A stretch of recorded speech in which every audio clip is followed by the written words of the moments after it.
It's that pole. We ain't nothing to do about it.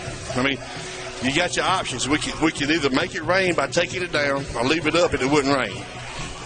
That pole is nothing compared to the pole we used to work around. We just have to live with it. Where's my volume at? Now, is it going to start screeching? Is this working now? Okay. You're not muted right now, you're going to have feedback. Yeah. We don't need that. But is this volume here working? Okay. All right, folks, I apologize for all the background chatter, but we are here live at Bachelor Field. Friday night football, Cougar style. Cougars are making their way on the field now, and here they come out of the victory line formation, playing the Eagles from Jackson Academy. We do apologize for the obstruction of the view here tonight.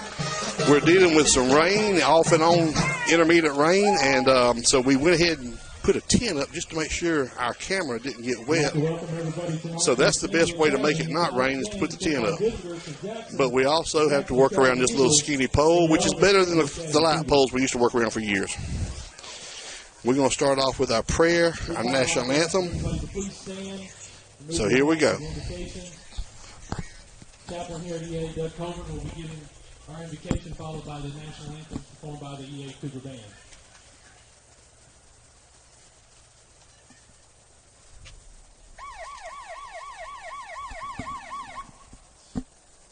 In recognition of Childhood Cancer Awareness Month, may we have a moment of silence.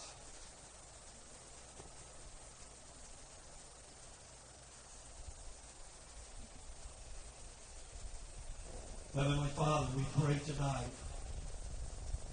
in recognition and in knowing that these young men on the field today represent not only their teams, their schools, their parents, their churches, and Father, my prayer is that they represent you. May their conduct on the field be what would be expected from young men. Father, we pray that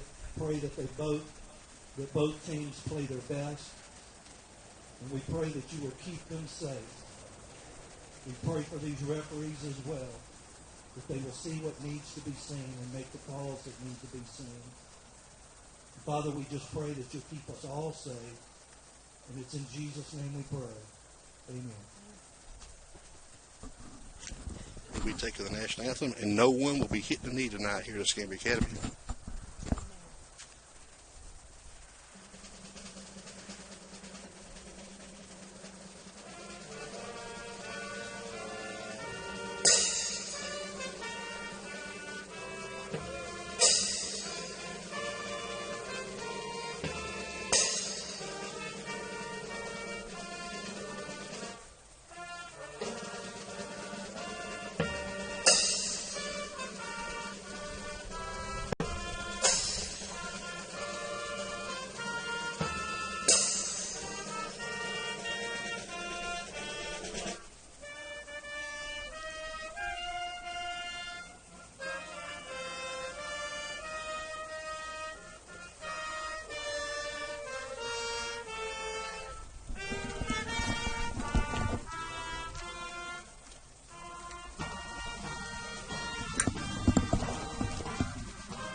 All right.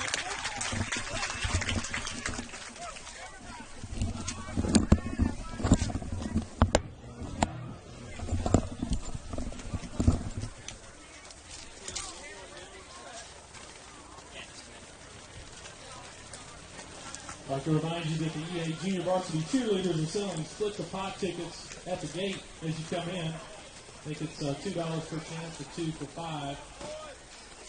You'll go by there and get a ticket. We'll be drawing for those at halftime. Also for sale at the gate are some EA umbrellas. They're for sale in the ticket booth. You'll go see them and get those ordered.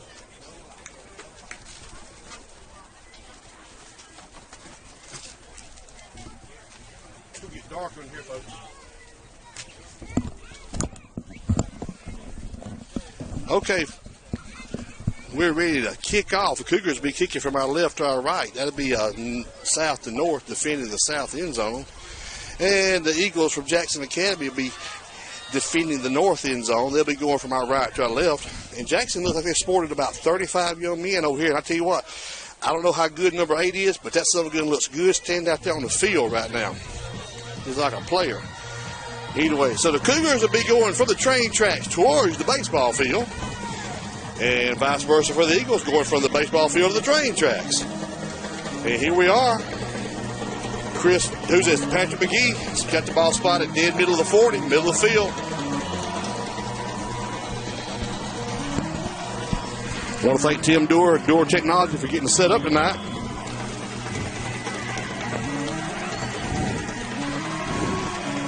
And we're underway. Ball's kicked down about the 15-yard line. He brings it up, feeding over here to the near side. He's up to the 22-yard line. He's going to be tackled by J-Bo. Who else? Flair Flavors. And number 45 will be Tony Williams. Now, some of these numbers and names don't jive to what I got, so we're going to do a lot of guesstimate to rely on Miss Sheila Sawyer for who they are.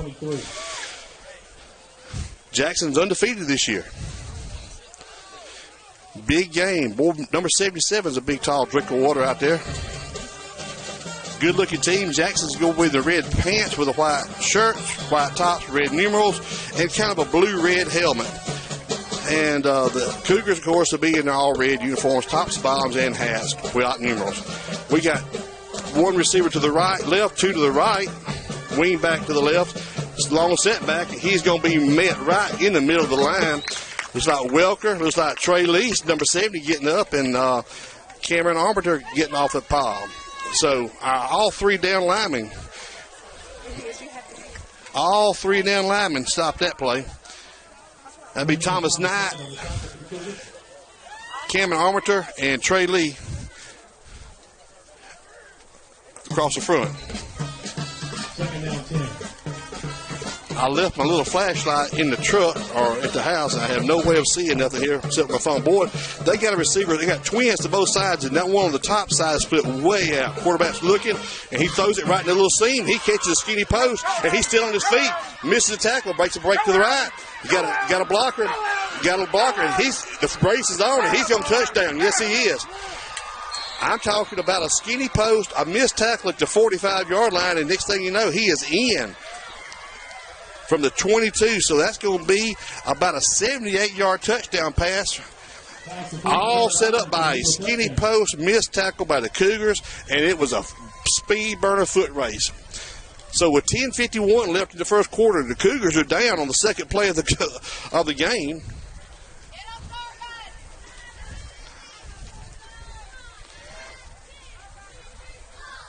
Cougars are finding themselves in a hole quickly here. And we're waiting the kick from they split that receiver. That should have been blocked, but he got through. I don't know how he got that. We got a flag on the play. Let's hold still, see what's going to happen here. We had three Cougars back here, and the kick is good. The flag's going to go on the personal foul, roughing the kicker against the Cougars. So the Cougars are down at home 7-0 on the second play of the game. Not the way you write it up to work. I don't know who missed that tackle, but they had him wrapped up and was holding for help. That play was set up by the wide receiver from Jackson Academy, split. Only thing kept him from going any further was a white line on the other side. He was so far out, and it left that slot man with a lot of room to run that little skinny post, and boy, he nailed him. The quarterback made a great three-step drop and hit him on a straight drop back, and it was on, foot race. So now, that changes everything. Cougars are going to be backing up. They're going to be Jackson will be kicking from the Cougar 45, and if they have anything of a kicker, it's going to get in the end zone.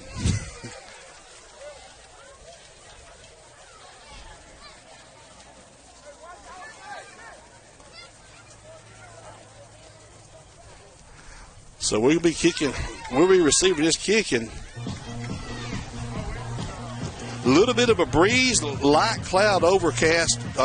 It is a full moon night. Do not know if we're going to get to see the moon. We've had a lot of rain off and on today, and a little bit of a southeast breeze right now. Ball spotted right on the 45 of the Cougars. Number 6.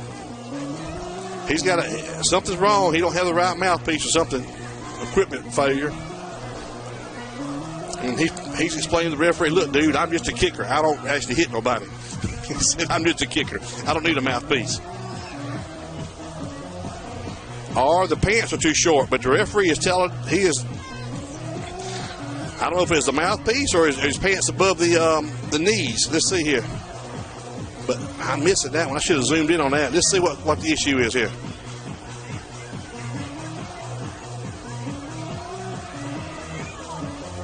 He's walking. I think it's the pants. I saw something last week at Pickens. They talked about the knees not being covered. I think his left knee is not covered. Now, that's a lot of speculation. I'm not a lip reader, but. I may have officially seen it all. Yeah, here we go now. New kicker on the field. His knees are covered. His knees are covered.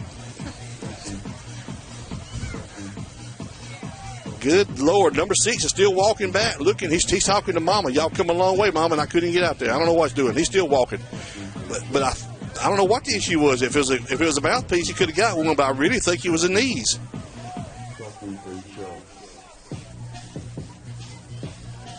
So number 5, and the referee is still talking to White Hat over there, getting him an explanation.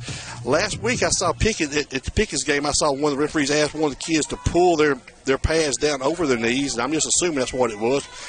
Chris Brown's back deep, along with Pat McGee. Turner, Flavors, and McGee, Gumma Patch, short line. I mean, everybody is tight. If this ball don't get in the end zone, it's just a bad kick. And it don't. Holy cow. Fred Flavors picks it up at the 15. He's up to the 20, and he is up at the 25, and he's about, make it to the 23. So Fred Flavors gets the ball up to the 23. Not that bad, considering we actually picked up 3 yards. If they kicked the end zone, we'd have started at the 20. So here comes our offense out. Kainoa got a little tight back last weekend, and he did not finish the second half of the game, but he looks fresh and good to go tonight. So we're going to have Kainoa in the backfield, along with Carpenter, along with Louis Turner. He's dotting the I. Flavors and Campbell split wide to either side. Turner over left guard. Turner's got a hole. Turner's got a seam. It's a foot race. I went to a football game and a track meet broke out. We're at the 40, at the 30, at the 25, 20, 10, and going in from 23 yards out. Louis Turner over left guard breaks it back to the right. And like I said, I went to a football game and a track meet just broke out. So one play, the Cougars score from 77 yards out to better your 72 yards. No, they had 78 yards. They were on the 22, so they got us by 1 yard right now in offense. That'll help your stats right there on your rushing per carry. Y'all, once again, I apologize for this bar in front of us, but it is our canopy for our rain coverage. Kainoa's waiting for the kick. Spot by Dahl, a little weight, and Kainoa shanked it to the right. That didn't look very smooth. Kainoa had his leg in motion, waiting on the ball, so down. So the Cougars will be chasing that point. Makes it 6-7. Cougars are down at home after one play.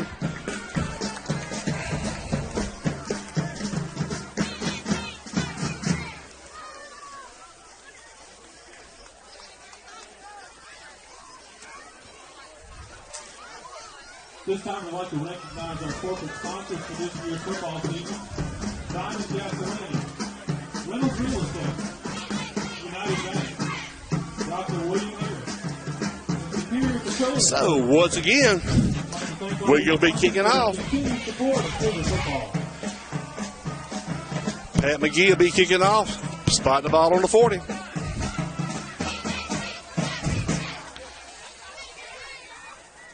My goodness. Don't blink, boys. You'll miss a play. Last time I saw scoring like this is when the Cougars went to Prattville Christian, and there was 4 runs of over 90 yards in the same game. Here we go. Pat McGee's waiting. Kicks it, drives it back deep, high, and be taken about the 7-yard line by the Eagles. He's up to the 20, trying to make him in. Up to 25, he's retreating. He's trying to find the edge. That's a speed burner. He's got the edge, but he gets down about the 27-yard line. So out of bounds at the 27. He tried to suck everybody in the inside, then roll out and bounce it to the far side of the field to catch that sideline. And the Cougars stopped him at the 27. So if they score from here, it'll be a 73-yard touchdown. So we hope that don't happen. Trey Coons over here practicing with Troy Fountain on the center. Okay. Now the Eagles are huddling up, and number 6 coming out. They got tape on his left leg now, so they got his pants pulled down and taped down to hold it. Number 7 split wide to the right, wide to the left, and they're going to have a wing back to the left, and they got 2 receivers with a slot man to the top. Quarterback's going to turn, fake a toss, and hand it to the fullback in the middle. He picks up about a yard. Knight, Armature, Dahl. So we got 2nd and 9, and this is where they hit us with a skinny post a while ago. 2nd and 9 from the 29. And the Eagles are going to a huddle, which is kind of unusual today. I think this is the first time we see huddle up. Same formation. 2 to the top, 1 to the bottom, wing back to the left. Quarterback's got a fullback. Going to toss pitch to the left, trying to get around his edge here. It's set, and we're going to close on him. He's going to try to find the edge, and bam, he's driven out about the 31-yard line. That's going to be Carpenter and Dahl. Carpenter and Dahl made that tackle down to the 30, so you're going to make it 3rd and, let's call it 3rd and 7. 3rd and 8. 3rd and 8 from the 30. Good lateral pursuit by the Cougars. Strung him out a little bit. Boy, if it don't rain, it's a great night for football. The humidity is kind of blown out of here. And so we got 2 to the right, 1 to the left, same formation. Quarterback's going to toss and fake a toss. He's going to roll to his left, looking, throws it out there. Oh, he overthrew one guy and caught another guy. It's a race. It's a touchdown. Yes, sir. He overthrew the first guy, and the second guy was waiting on it. I do not believe he meant for that ball to go there, but it did. 70 yards later, the Eagles have scored. He threw it to the short man and just overthrew him, and the outside receiver was just in the right place at the right time, and I think our coverage guy went to the short guy. So 70 yards later, they score again. Mama, there goes that man again, and it took off. My gosh. I don't know if we're going to have enough numbers on the scoreboard if we keep doing this. Well, we may run out of numbers on the scoreboard. Here we go. They wait to kick. And this one's got to be blocked. It is. Dustin Dahl blocked this one. Ball still live, and they still just standing around. Now they said, look, we'll stop it. There you go. So Dustin Dahl should have blocked that one last time, and now we got another player. We got a player down on the field holding his left knee. Big 77. He's a tall guy. And I didn't see anything out of the ordinary on that play, but I just saw Dustin Dahl walk through. A while ago, we had 3 of them come through, and I didn't know how they got the first kickoff. So the Cougars are down at home 13-6, but we just one play away from tying it up. They're going ahead.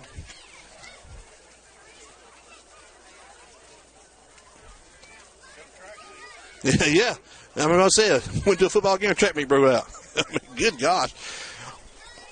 We may have to get somebody to hold a number up like in front of baseball games on them numbers out there.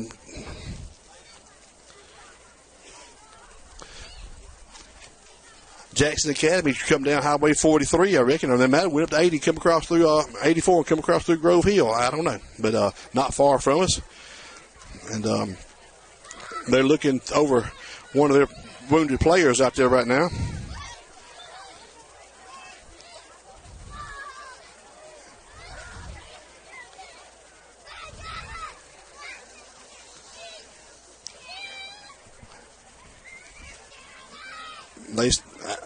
Coach J.P. Sawyer, longtime trainer at the University of Alabama, now one of the coaches and trainers here. He's over helping the young man off, and they're going to help him off, leave his hat on the field. And he is not in a big hurry to get off his field. He is really favoring that left knee. Favoring that left knee hard.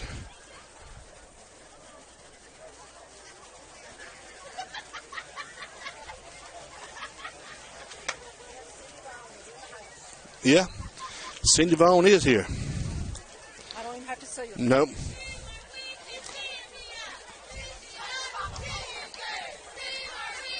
We do have a lot of families that still come and watch the ball games, whether they have children playing or not. And we are very fortunate to have that family atmosphere here at Escambia Academy. You too can come be part of this family if you want to. 368-2080. Speak to Mr. David Walker. We'll set you up a tour. And we would love to get y'all involved here. There's a place for everybody, and there's an activity for every child. We've got a band. We've got color guard. We've got majorettes. We got cheerleaders. We got dance team. We've got Scholars Bowl. We got academic teams. We got anything you want, math teams, all sports, male and female. If you can run, you can be on the track team, and we have won the state track meet the last 2 or 3 years, always winning the JV state track meet, which we host here in the spring. If you round here in April, you need to come up here and watch about 400 ninth graders and younger run and have a ball. It is their day. Okay, number 6 will be putting his foot into it, this time from the 40 of the Eagles. Maybe get a return on for McGee or Brown back there. We'll see. Or they may just try to find Kai Noah. Kai Noah seems to be the designated kickoff returner. And they're going to scrib it. Onside kick. Somebody cover it up. Kai Noah's got it at the 40. Goes down on it. He did not field it cleanly. A little indecisiveness there. I don't know if it was an onside kick or just a squib kick, but it about worked for the Eagles. And Cougars take over on their own 41. Like I said, so we got to have 59 yards here. We're going to go Chris Brown in your backfield, dotting your I behind J-Bo. We're going to have Flavors to the right. We're going to have Campbell split wide to the left. We're going to go tight end with Carpenter on the left side. So here we go. They are manned up, and nobody back deep. Number 8 is not going back deep, and they're going to give it to Brown right over right guard. He makes a man miss and turns around backwards. He spun out of somebody's hand. He made about 2 yards on that play. Nope, they gave him a yard because he had about 2 and went backwards that last when he made that little spin move. So picks up 1 yard. So we're looking at 2nd and 9 from the 42 now. Same formation. Cougars don't huddle. Nobody comes in, nobody comes out. Kino was under center. Gives it to Brent over left side. He makes the man miss on the inside. Ducks outside. Chris Brown splits the middle. He's still up and running. Chris is pulling away. Dragging it down. Chris Brown goes down to the 25-yard line. Chris Brown, the play was designed to go over left guard. He ducked in, dropped his shoulder, got everybody to commit, then bounced around left end, split the defenders, and was down to the 26-yard line for Jackson Academy. So 1st and 10 for the Cougars with 7:50 left. In the first quarter, Cougars down by 7. Give it to Brown over left guard. This time he finds a hole right up the middle. Chris breaks it to the outside. He gives a little wiggle. He's still fighting. He's still pushing. He's still pushing that pile. He is not down yet, but he has a first down. He's down to about the 11 or 12-yard line from my point of view. That's how Chris needs to run, north and south. And that's what he's doing. He's going north towards the baseball field. 7:34 left in the first quarter, and the Cougars are trying to tie this thing up or maybe even go ahead with a 2-point conversion here. Jackson scored on 2 long pass plays. We scored on 1 long run, and now we're driving a little bit here. Same formation. Brown over right guard this time. He makes a little hole, and he dives forward for about 2 yards. He's down to about the 10. He's 2nd and 8 from the 10. We could pick up a first down if we get it down to about the 2. Flavors coming out. Dawes going in, Turner's coming in, Campbell's coming out. Like we're going to do a little wishbone formation here. Kino is going to go either wishbone or a power eye. And it's a power eye wishbone slant here. Give it to Turner over left guard. He has been hard to hold, but he fights through it, keeps pushing, and he's down to about the 7-yard line. Turner, the ball carrier. Louis didn't really follow his block. He saw a seam and cut it back. As soon as he got the ball, he started cutting it back against the grain there, and he fell forward. So it's about 3rd and 5 from the 7. 3rd and 5 from the 7. Is that Aubriana? Play picks up 4 yards. 3rd and 4 from the 6. 3rd and 4 from the 6, they're saying. Okay, got a little bit more. Same formation. Give it to Brown over right guard. Chris turns it around, and he has met Harvey. He keeps pushing forward, still fighting. He's going to be short. He's going to be down about the 4 and needs to get to about the 3, if I'm not mistaken, or the 2. He needs to get to the 2, and he's at the 4. So 4th and 2, decision time for Coach Hugh Fountain. Either we pick it up or we leave them pinned deep here against their end zone. So 4th and a long 3 or a short 2. Going to run a little. Kanoa still in the center. Power I, power to the left. 4th and 2. Kanoa's going to flip it to Turner. He puts his foot in the dirt, turns it up, and he's in for a touchdown. Not just first down, but a touchdown. It was a toss pitch to the I-back around left side, and Louis stuck his foot in the dirt and turned it north and south like a good running back does, and got his 4 yards for a touchdown. Second touchdown of the night for Turner. 4 yards out. Cougars have tied it up now, 13-13, awaiting the kick. We're going to have Kanoa waiting for the spot from Dahl. What's wrong? He's going out on the football field touchdown. Oh. I thought something happened on the field. Arbiana, there's a kick, and we missed it. No, we did not. We banged it in there just above the crossbar. So the Cougars are up 14-13. No, tied up 13-13. I'm sorry. My math's bad. We tied it up. So with 5:48 left in the first quarter, the Cougars have tied this ball game up 13-13.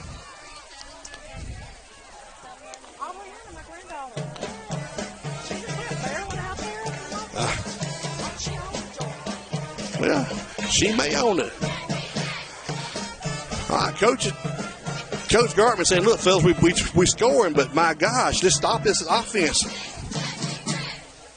Let's stop this running, this throwing. So here we go now.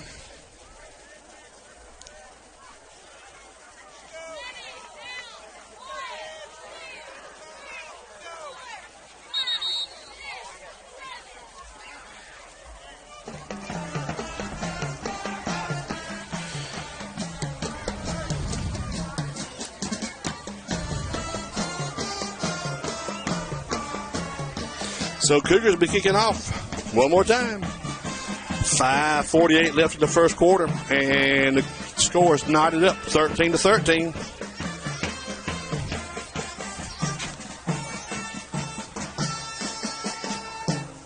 That was the most offensive plays we had in one series there. I think it was a 5-play drive. 4 plays. No, 30 for the whole game. How many? 30 for the entire game. I wouldn't think it would have been 30. Sheila said we have 30 plays so far, and that's hard to believe. All right, we're going to have Trey kicking off, Pat kicking off again. Here comes the kick. Kicks nice and deep, and he drives him back to about the ball going, at the 1 yard line. Now watch him. He's fast, fella. High stepping and ducks under, and he is swarmed about, and there's a flag late. Son of a buck. Down about the 13-yard line, but we got a flag on the play. Not sure what the flag was, but it was probably getting to the head, shot to the head, targeting to the head against the Cougars. I don't know if it was a vicious where he had to leave, but anyway, the young man was ducking and diving in there, and I don't know what happened, but so we take him to 13. We're going to give you 15 more. Bring it out to the 28-yard line, and we got a water break. Mandatory 5-minute water break. So 5:40 left in the first quarter. We're taking a water break. Coach Fountain and Coach Gartman is going to talk these kids up here and find out, can somebody stop this play?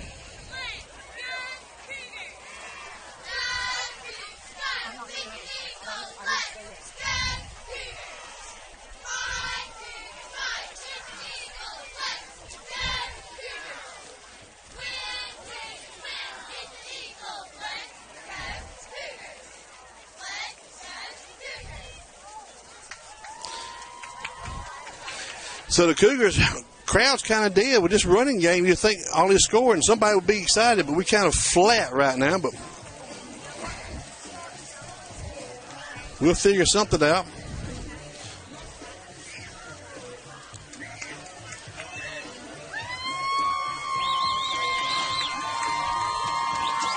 If we keep scoring like this, we're going to recycle the footballs that the cheerleaders are throwing.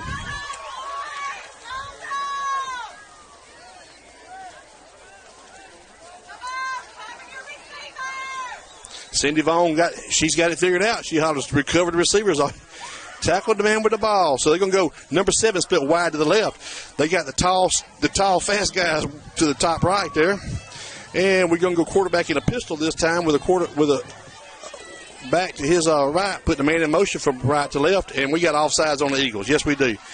So number 53 jumped offsides, going to back them up 5. Number 9 went in motion. The slot man went in motion from left to right.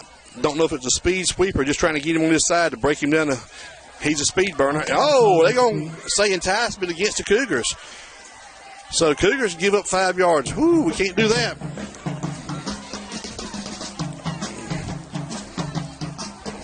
So here we go. Same formation. They got the slot man close in this time. He's more like a just wing back to the left. Now we're putting him in motion. Quarterback's looking, trying to hit somebody on the wheel route here. Hits me right across the middle. Number 7 was his swing, his slant. He really wanted 9 down the sideline, but Louis was mirroring him down the sideline. He tried to put 9 in a wheel route after putting him in motion. And at the last minute, he had to go with the slot man, the slant run, the slant pattern, excuse me. So 2nd and 5 from the 33.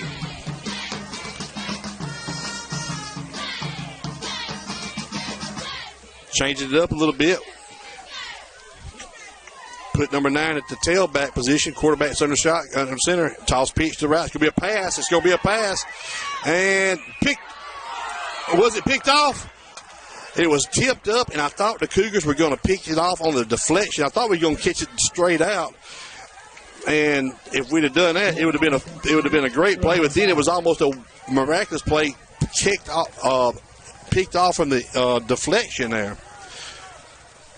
But they had him covered pretty doggone tight. Everybody in the stand saw that when they put number 9 back here as a tailback. Just the way he took the toss, you could tell he was going to throw it when he took the toss.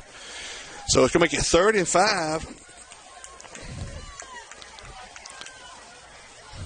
Quarterback's going to go to a kind of a pistol formation, a shotgun formation with back to one side. He's dropping back. He's going to look. He's looking, throwing it, and makes a great catch against the sidelines. And yes, he does. He's in bounds and makes a catch. Number 9 skied up there and caught that ball for a first down.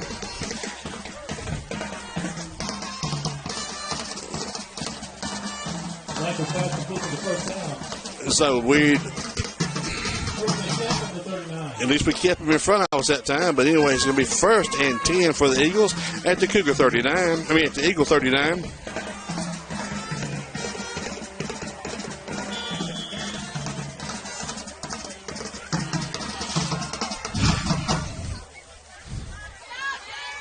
Going back to the shotgun formation with the back to his right, to the top, to the bottom, split wide, no tight end. Quarterback's going to give it to the back around left end. He's trying to find something. He sets up, and he finds nothing but a wall of Cougars, maybe for a yard. He was trying to pick around and trying to break it to the left side, but he could not find anything. And next thing you know, all he found was a wall of Cougars. And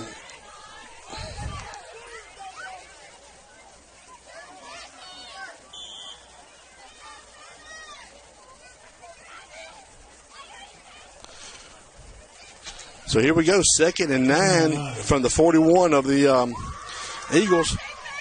Quarterback's back under center. New running back here. Receivers split top with 2, bottom to the right, bottom 1 to the left. Gives it to back right up the middle. He's got a big hole, but it closes quickly. Who was that? Trey Lee, Dustin. Was that Gabe? Yeah, it was Dustin Dahl and Trey Lee and Thomas Knight there. Had a hole. He had a big head of steam, but he closed it up real quick. So we're looking at 3rd and 7 from the 44-yard line. 3rd and 5 from the 44. Chris calling it 5. I'm calling it 6 now. Unbalanced line to the left here with a wing back on this side.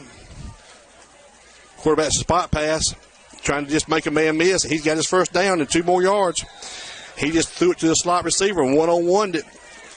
He said, "My man's faster than your man." He just reared up and threw it to the spot, to the slot man. From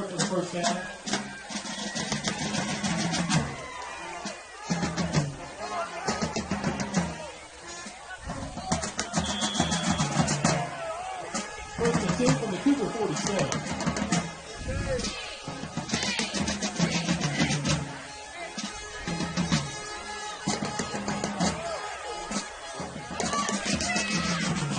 Same formation. Give it to the back up the middle, and he's got a big seam, and he just keeps running. Ball's on the ground. Cougars to get the fumble. Yes, we do. Had a big run. The fullback did right up the middle. The ball stripped out, fell. The ball rolled forward, and Louis picked it up and recovered it. And so Cougars take over on the home 32, and we may have stopped this onslaught of scoring right there. So the Cougars take over. Going to go with Turner in the backfield. J-Bo's going to be your fullback. Quarterback's going to be Kainoa, number 2. Going to have Pat McGee split to the bottom here. Going to have Gary Campbell. Gary had 3 interceptions last week at Pickens. He would have had 4, but I think David Dobson knocked one down out of his hand. David was he made a play on the ball too. So here we go. Kainoa's under center. Going to give it to Pat over left guard, right guard, makes a man miss, pulls his foot away, still makes a man miss. He's up to the 50, up to 45, up to 40. It's a foot race, and it's a race, it's a sprint. Who's going to hold on to it? There we go in. Yes, we do. From 33 yards, making a 67-yard run. Turner, Louis he gave a foot and just pulled it away from somebody. He run up there and just leaned and just pulled that foot away. And when he did, it was a run, a sprint down the sideline. One guy had a chance at him but could not hold on to him. So Cougars score with 2:42 left in the first quarter. Cougars are up 19-13. And I'm telling you, folks, don't go to the bathroom. You miss a touchdown here. And we are running players on and off. We're going to go for 2 to try to chase that point we missed earlier.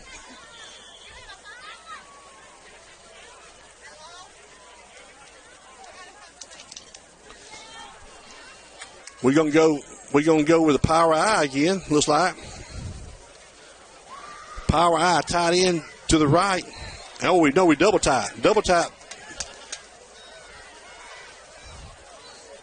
Kainoa's gonna give it to Turner right up the middle, and he pushes forward for a touchdown. Yes, it'll be extra point. Yes, he does. So the 2-point conversion is good over left guard on the power I formation with 2:42 left. Cougars up 21-13, and I tell you what. We get some of that First National Bank and Trust money tonight. They got the points club, but for every touchdown we score, we get a little dollar. Keep ringing them up, Coach. But I tell you what, I don't know what leads good in this ball game, because they're only a point away from taking this thing. A play away from tying us up.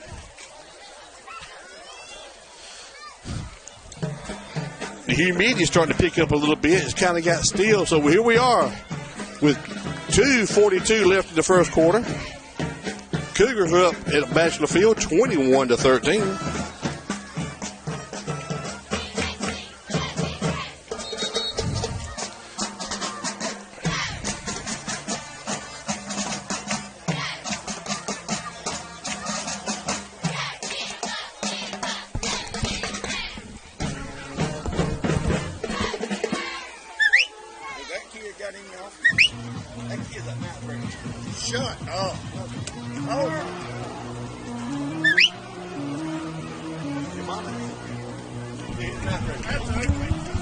He is now.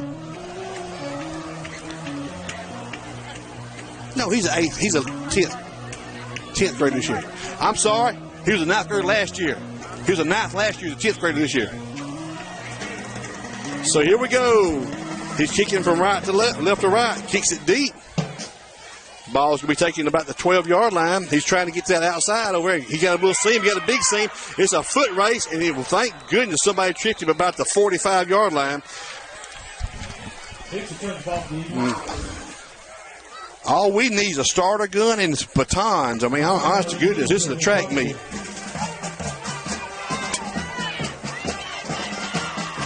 So here we go now. 1st and 10 for the Eagles at their own 45.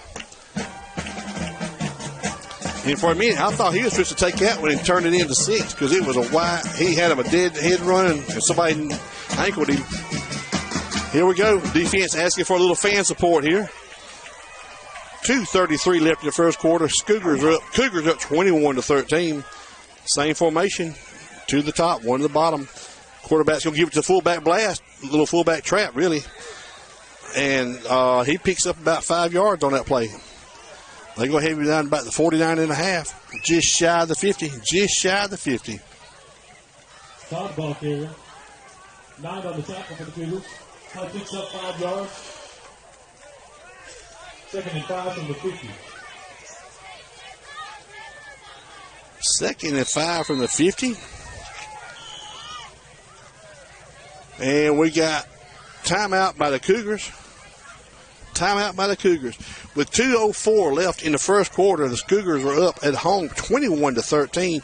But Jackson, they got things rolling now. They're down to the 50-yard line. That's going to leave 2 timeouts for the Cougars. The way I can tell is Chris announced it. Plus, that nice Pepsi-Cola scoreboard down there says timeouts left 2.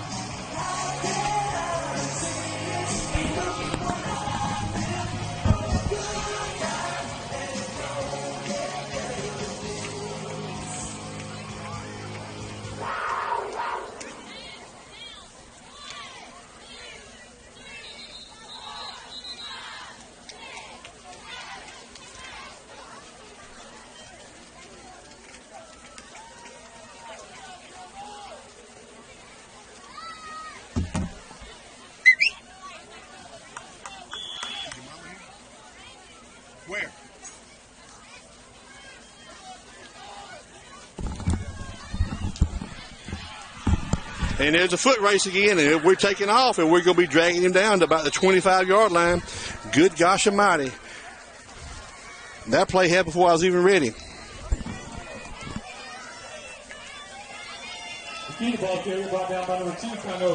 So Kainoa saved a touchdown again, but the Eagles are up at first and 10 at the Cougar 24-yard line. I told y'all Jackson hadn't lost the ball game. Now you can see why.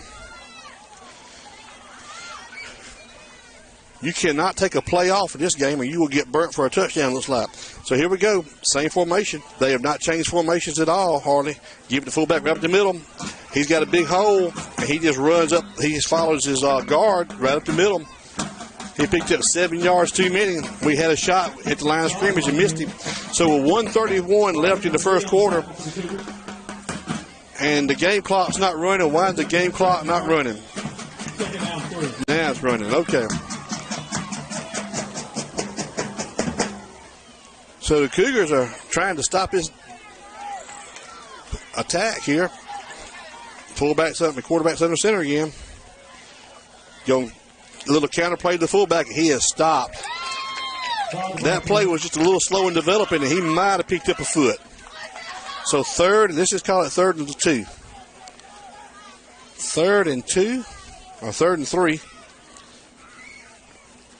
Dustin Dahl and Trey Lee on the tackle for the Cougars. Trey Lee and Dustin Dahl. So we're under 50 seconds left in the first quarter.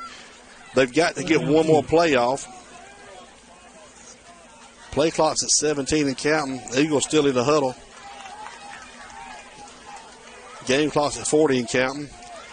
Quarterback's under center. Got slot and receiver split high. And that's a quarterback sneak. The ball's on the ground. And he loses about 4 yards on that play. It was going to be a quarterback sneak, but he did not secure the ball. So he's going to go back. No, he lost about 2 yards. So it's 4th and 4 now for the Eagles, and they will not have to take a snap. They're going to wait and take a snap in the second quarter and talk about it right here, I'm sure. So the game clock's going to go to 0. and then we'll be walking the field. And so here we go, at the end of the first quarter. End of the first quarter, Cougars are up 21-13, but the Eagles are threatening.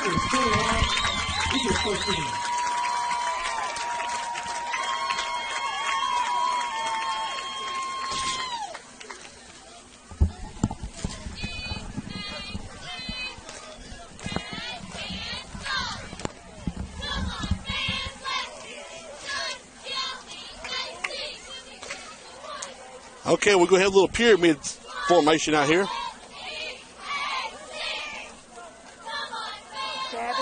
Gabby McGee.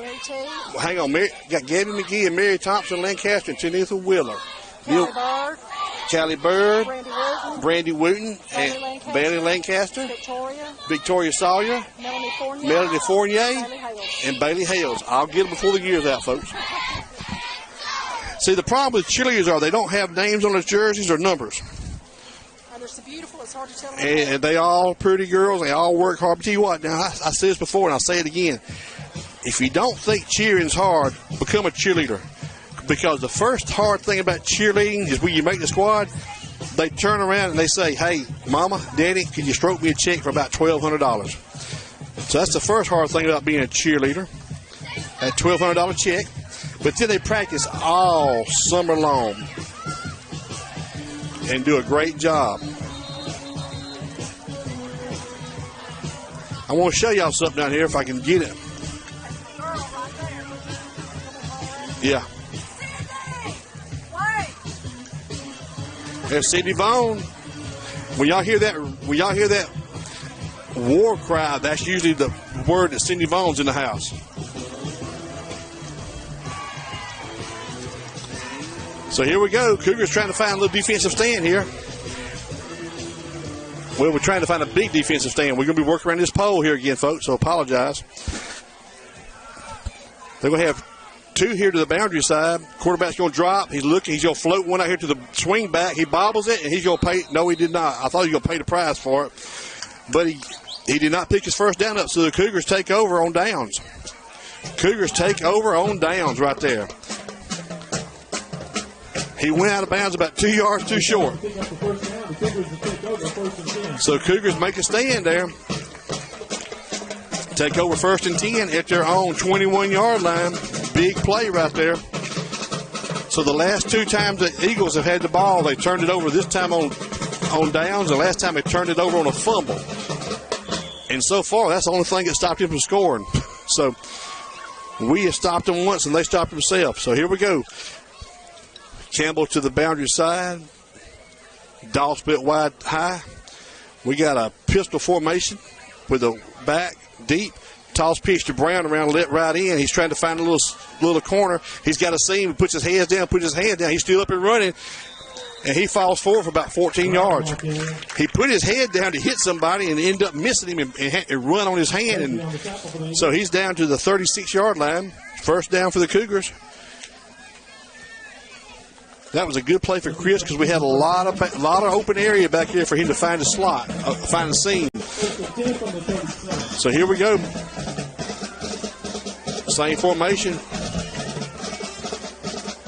Pistol formation with a back to the left of the quarterback and one behind him. Putting a man in motion. That's going to be Dahl pushing from right to left. Going to toss pitch to Brown around left in this time. He's behind. He got him a little seam and he puts his head down and picks up a first down, right at a first down. And John Brown, that guy was on the ground, and Chris went down to hit him. Picks up the first down. Our handle's missing. First and 10 from the 48. So first down, they did give it the first down. So 1st and 10 for the Cougars. Ball spotted at Cougar 48 with 11:15 left in the first quarter. Campbell's tight to this side. Dahl split high and wide. Same play, left guard, right guard. Chris got a big hole, makes a man miss, runs into it, still pushing, still fighting, and comes down about the 45-yard line of the Eagles. Chris was expecting somebody to hit him at the line, and there wasn't nobody there. And the only thing he did was run into Jamie Welker, his blocking guard. On the tackle for the Eagles. Here we go. Same formation, quick count. Right over right. Chris makes a Superman leap, makes a man miss, spins, puts his hand on the ground. He's still working and still flipping forward for a first down to the 20, 35-yard line. Picks up a Cougar first down. Chris kind of got up in the air and got by somebody. I'll tell you what, that was a quick snap by Kai Noah. He had him looking. So 10-40, and the Cougars are driving. Same formation, but no, we're not. We're going to a shotgun. Toss to Brown around left end. He puts his foot in the dirt trying to find a hole and picks up about 3 yards. So he's down to the 33. And he's going to come out. He looks, give him a gulf of air. And we bring in our number 2 back, Patrick McGee. Second down 8. Tony Williams is going to be playing tight end on the right side. Coach Fountain's calling a play in. They checking their wristbands. McGee's going to dot the I behind Zebo. Kai Noah's under center. Toss pitch to McGee around right in. He leaves one man trying to get behind. He passes his blockers. He runs over somebody for a first down. Yes, he does. Ball's down to the 20-yard line. He was following Davis around right in, and when he saw a pass lane, he just passed Davis, his blocking back, and just went and got what he wanted. And he laid the lumber to somebody that made the tackle. So 1st and 10 for the Cougars at the Eagles 20 with 9:46 in the second quarter remaining. Cougars are driving 21-13 to score in favor of your hometown Cougars here. Campbell to the bottom, Dahl to the top, split wide. I formation again. Kai Noah's going to put wing back in motion. Toss pitch to McGee around left end. He's trying to find the edge, keeps his balance. Yes, he does. Makes a cut, and into he goes. 20 yards out. He just kept trying to find the edge, and somebody put a hand on his foot. Pat McGee thought he was going to trip, but no, sir. Kept his edge, kept his balance. Walked the sideline, cut it in, made a wiggle, and next thing you know, he's in the end zone. So the Cougars score from 20 yards out on a Pat McGee run. We got a flag. Hang on. Don't blow the horn, boys. You can't put it back in the bottom. So it was against the Cougars. So that one don't count. We have a new horn operator over there because he didn't wait to see if it was going to be a clean play.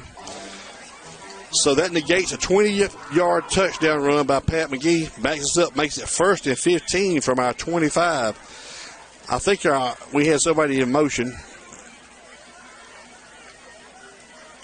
Or somebody was moving.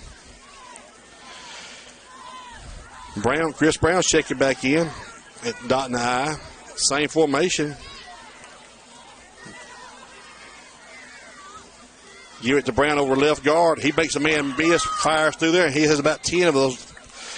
He's got about 10 of those yards back. Make it 2nd and 5 now from the 15 or from the 14. 2nd and 5 from the 14. Got to get to the 10. Same formation, same play over left end. Chris jumps up in the air, makes a man miss, spins away, breaks away, dives over somebody into the end zone. Yes, he does. He went airborne from about the 5 over the top. He spun away from one player, and when he got to the 5, he just went airborne over somebody and landed in the end zone for a touchdown. So from 15 yards out, Chris Brown scores. Makes the score now blow the horn, son. 27-13 with 8:23 left, and we're going to go for what we're going to do here. Points are a premium in this game. Coach Fountain's going to go for 2.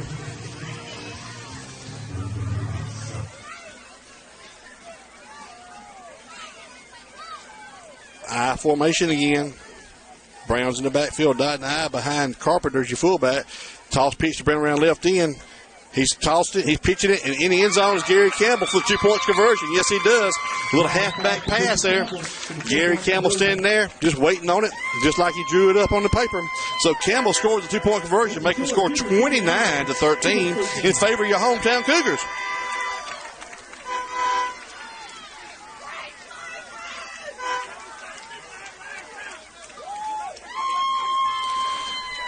Now,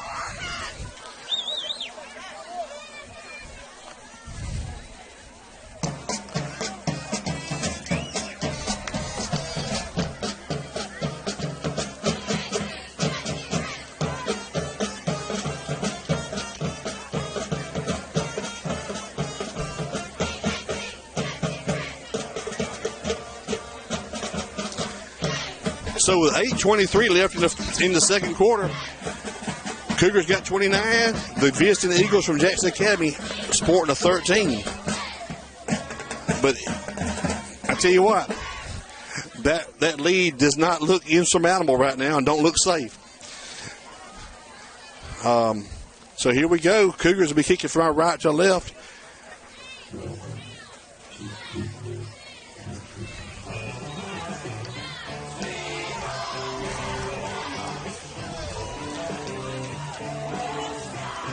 Well, I'm so glad we're playing at home tonight. Last week was in Pickens. We was at Pickens Academy in Carrollton. Great stadium, nice people, very nice people. But I didn't get home about 3 o'clock that morning, and tomorrow morning a bunch of these band members are having to go to Huntington, or not having to go. They got the honor of going to Huntington, performing the honor band with the Huntington Hawks tomorrow. And my daughter's got to be there at 8 o'clock in the morning, so we need to leave the house by 6 and hustle the whole way. Big kick this time, driving him back to the 7-yard line. He's trying to work the wall, and bam, oh, Cougar, come on, y'all hold him down. He breaks away. We had him seamed up, and we take him out. We had him at the 15, and we tackled him at the 40. We overran our coverage, and he made a man miss and almost got outside, but we kept him at the 40-yard line. These short fields are killing us.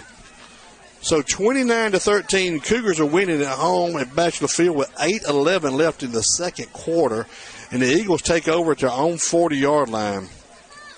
Number 6, the quarterback, has lost the tape over his pants. I don't know if his pants are going to if they're going to be hanging down long enough or not, but they wasn't long enough for the kickoff, but they're obviously long enough to play. They're long enough to play quarterback right now. They split one high to the far side. They got 2 in the boundary side over here. The slot man, quarterback hurry up, gives the fullback, and you see what happened right there. Nothing. It was a hurry up play. That's going to be Carpenter. That's going to be Welker. That's going to be Dahl. Tony Williams at your defensive end on the right side. So they gave him a foot. Chris called it a yard. I called it a foot. It might be second 9. 7:44 left to halftime. Number 9 has been playing slot receiver, but now they got him split high by himself up there. So watch him running the skinny post again. Quarterback's dropping, looking, and picked off by Dahl. He read it like a book on his feet down to the 38-yard line. They tried to hit him on a little slant, and Dustin Dahl just sitting there. I mean, he was waiting on it. And Dustin Dahl intercepts it, takes it down to about the 38-yard line of the Eagles. So Cougars take over at the Eagle 37. This is where you got to make hay right here.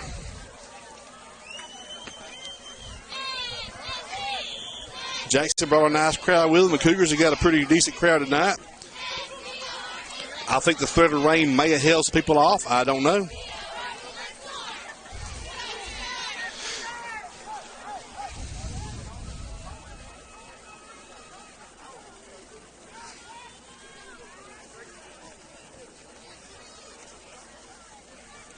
So Cougars going to take it off. Here we go. Right up the middle. Going to go. There goes Fred Flavors over right guard. Makes a man miss. He jukes out the side. And it's a sprint to the corner. And Fred Flavor goes in from 38 yards out for a touchdown. No flags.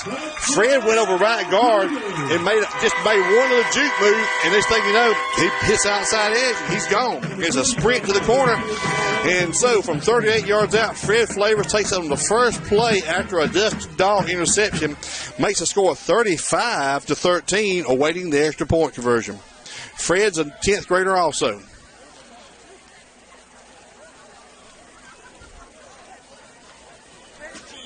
He's a junior or 10th grader? Okay, I'm sorry. Fred Flavors is a junior.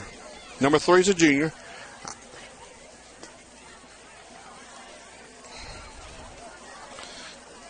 I know Larry's excited about that play. He says Pepsi's for everybody. Okay, we're going to go shotgun with the back either side of the quarterback. Kind of was going to look, floated over here, and Gary Campbell goes up and just skies up there above him. He pulls it down. Gary Campbell is becoming he's becoming the Megatron of Escambia Academy. He has caught he's one-handed them, he's skied them, he's caught them on the run, over his shoulder. Gary Patrick Campbell is just becoming a wide receiver easily. He makes it look easy. Kind of floated up. Gary just went up over the back of the cornerback and caught it the highest point. Made the score 37-13 with 7 minutes and 7 seconds left in the second quarter. Cougars will be kicking from our right to our left.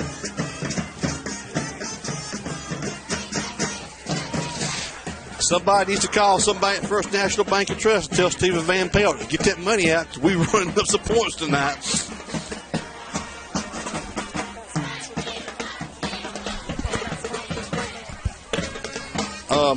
They announced a while ago. I don't know them. I ain't got nothing. I know we got some sponsors, but I don't know where they at.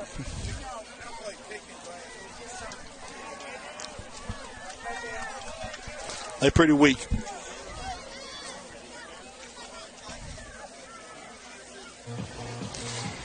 So here we go. Chris Brown will be kicking off from our right to our left. Ball spotted dead on the 40. And now Jackson's got some good returns. We got to stop at return now.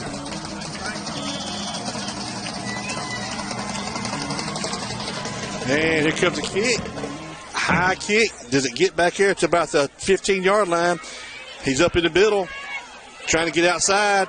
Still trying to get outside and brought down. Yes, sir. Fred Flavors finishes him off along with Jabe Dahl and John Hebert. Forward returns the ball for the Eagles. So that's probably the worst starting field position they've had at their own 21 after a kickoff. Cougars are up at home 37-13 with 6:58 left in the second quarter.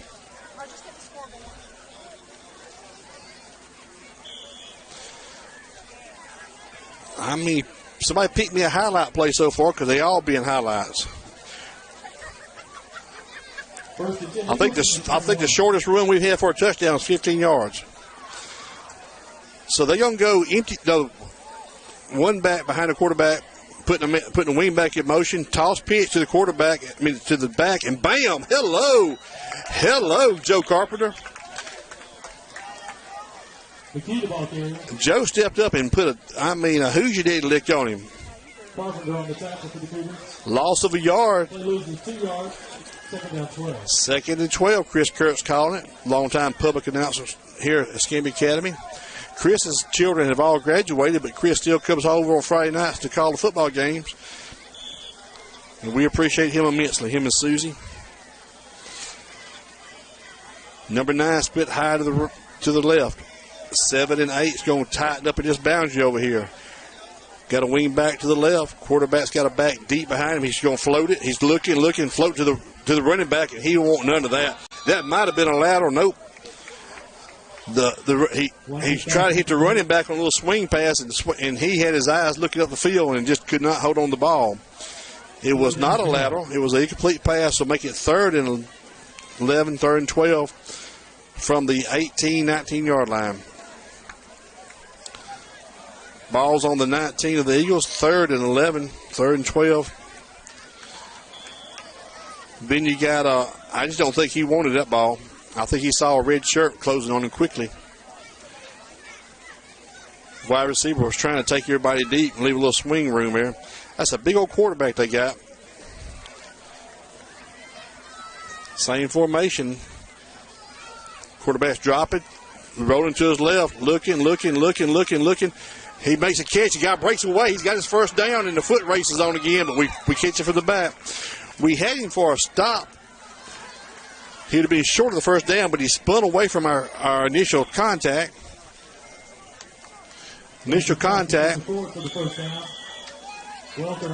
So we got a water break. Water break called by the referees. First down when we come back to live action for the Eagles after a reception and run by the Eagles there. So here's your game reset right here. 37-13 with 5 minutes and 55 seconds left in the second quarter. The Eagles are going to come back 1st and 10 at their own 37-yard line.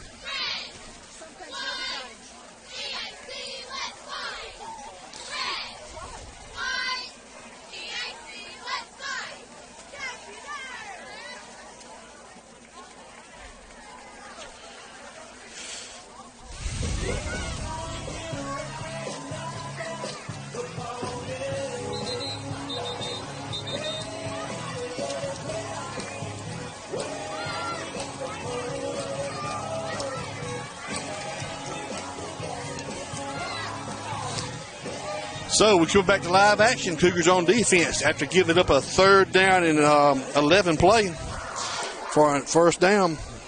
Eagles take over.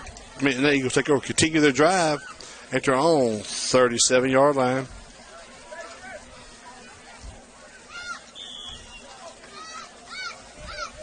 First and 10 from the 37. To the top, to the bottom, split wide, go high fake to the fullback around the left end. He hands it to him. He got his 1st down. He's still rambling, and he goes out. And there's a flag, or that was a marker. I think he fumbled the ball out of bounds. So the ball is going to be on the 50-yard line, just the other side of the 50. And so it's be 1st and 10 for the Eagles. The quarterback made a big fake with that pitch, like he's going to quick pitch it. And it's a little counter play. They pulled the guard around the left end, and the lone back just followed him. And he ran strong and hard, picked up a 1st down. So the ball spotted just on the downhill side of the 50 there. The Cougars need to find some defense right now. Do not need to let these Eagles back in this ball game. That's about straight down you're going to see right there, folks. They got slot and receiver split to both sides wide. Quarterback's going to give it to fullback blast, and he's got about 2 yards, 3 yards. He's up to about the 47-yard line, so he picked up about 3 on that play. When they put both receivers out wide with 2 slot men in there, our backs have to go out, and it's leaving a hat on a hat in the middle.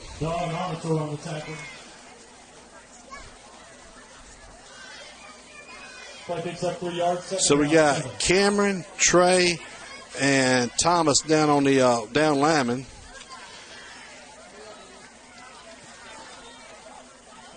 Dahl, Carpenter, and Welker is your linebackers. Quarterback has that counter again. They pull that left guard, right guard, and he's got him a seam, and he's out to the 1st down and a little bit more. And picks up about 15 yards on that play, so he's down to the 35. I don't know if that fake to the right, he takes that ball like he's going to make a pitch to the right real high and comes back to the left side, pulls the right guard, and is freezing us or something. And so 1st and 10 for the Eagles from the Cougar 35. Has to be their most productive running play right there. Their most productive play has been that pass tonight. Receiver split side, both sides with a slot man on both sides. Quarterback's under center. Gives it to fullback. Fakes it. Big rush on. We got it. Down to the 40-yard line. That's going to be Welker. That's going to be Carpenter and Armature, I believe it was. So a loss of 5. He faked it to fullback at the middle, tried to just roll out with it, and Cougars had none of that. So make it 2nd and 15 from our own 40 with 3:40 and counting left till halftime. Cougars are up 37-13. 2nd and 16 from the 41, actually. Quarterback's under center. Long setback. Looking. Little quick pop pass out here to the back, to the slot receiver. And the ball's on the ground. Ball's still on the ground, and I think the Cougars may come up with it. Let's see. Yes, sir. Cougars. Trey Turner comes out. Louis comes out with the ball. The back made a little move there after he made the pass, and he was standing upright, and somebody just stripped it out, and the ball banged around there like a pinball. And finally, Louis said, "I'll stop this," and he did. So the Cougars take over on a fumble at their own 37-yard line. We got 3 minutes, 11 seconds to go. and we got 68 yards to get there. 64 yards, I'm sorry. Ball's at the 36. We're going to go pistol formation in the backfield. It'll be Brown dotting the I. Toss pitch to Brown around right in. Chris turns around, breaks, tries to reverse his corner, reverses the field. Shirt tail spins away from the shirt tail. Down the sideline, we got a flag. I see it hurdle somebody. He's still up. He comes out of bounds about the 49-yard line. I thought I saw a flag, but I think it was I think it was Chris's towel they threw up in the air. So Chris tried to reverse his field, and he reversed it twice when he spun him around like a yo-yo, like a top. He hurdles down to the 49. 2:59 left. Same formation. We're going to go I this time. Same players. Brown over right guard. Makes a man miss. Gets skinny and falls forward for about 3 yards. He's up to the 46. Trey Lee checking in. Joe Carpenter checking in. Turner checking in. Brown coming out. J-Bo coming out. 2nd and 6 from the 46. 2nd and 6 from the 46. We've got 2:30 and counting. We've got 2 timeouts left. I formation again. Turnover left guard. Tries to get a bigger hit of steam going. He's going to be close to his first down, short by 1.5 yards. Trey runs standing up, and I thought when I see him standing up, I think he sees a big lane, but that time it closed up on him, so make it 3rd and about 2. 3rd and 2. 3rd and 2 from the 41. Same formation. Kainoa don't give him much time. He's got his first down and more. He's still pushing, leaning on him, and he's down to about the 27-yard line. They are trying to hurry up. Gary Campbell is over here saying, "Hey, Coach, I got him." He's giving a hand motion. 152. Same formation. We bring Brown back in, bring in Davis back in. Nope, we're going to go to the pistol with Brown behind everybody. Game clock's running, Kainoa. We're at 145. We got 2 timeouts, and we're 25 yards away from touchdown. Kainoa can give it to Brown around left end. Chris is up to the 20, 15, 10, and he's out of bounds about the 7-yard line. Brown the ball carrier. Now, that's how I like to see Chris run. He just got that on. It wasn't no juking, wasn't no dancing. He was just a straight speed run around that end. So that's going to make it 1st and goal from the 7-yard line with 1 minute and 30 seconds left in the second quarter. Same formation. Kainoa put Davis on his right this time.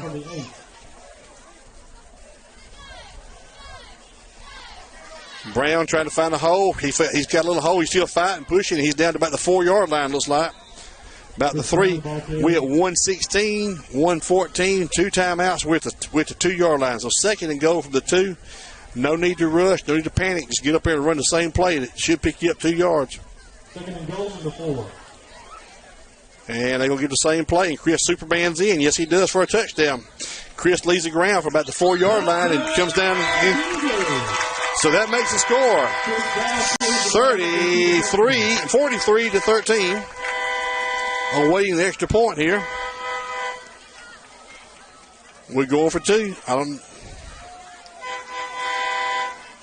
Bringing in Dustin Dahl, beefing the lines up a little bit. Louis going to be your tailback behind Carpenter, or along with Carpenter, put it that way. I don't know if it's going to be a pistol or a shot. Under center. It's like we're going pistol. No, we're going under center.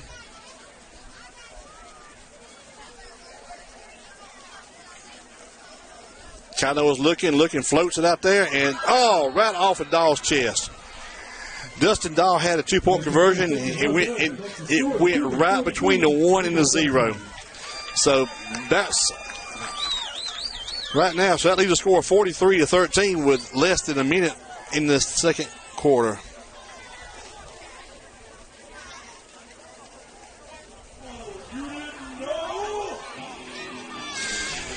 So we got 55 seconds left till halftime.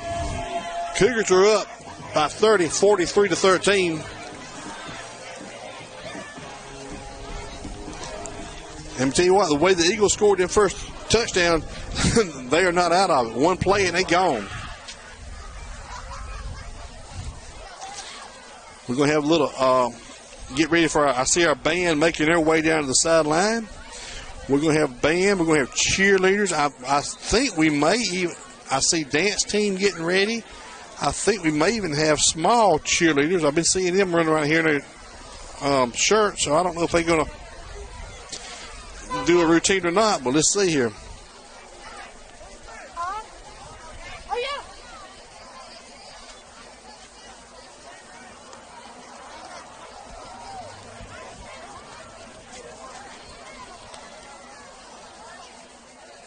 So here come the Cougars kick off again. Kick it from our right to our left. Who's going to be kicking off for us? It's going to be Chris Brown. No, it ain't. It's that's Pat McGee, I believe it is. Pat's a little taller than Chris. Yes, he is. Good bit taller than Chris.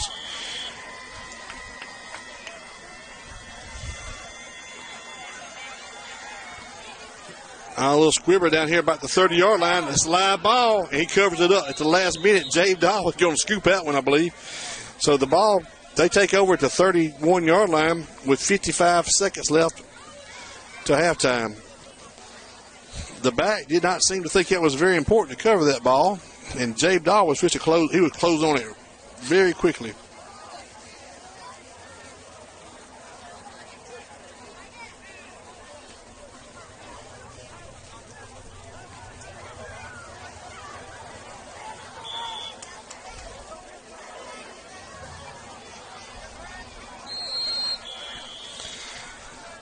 Timeout called by the Eagles.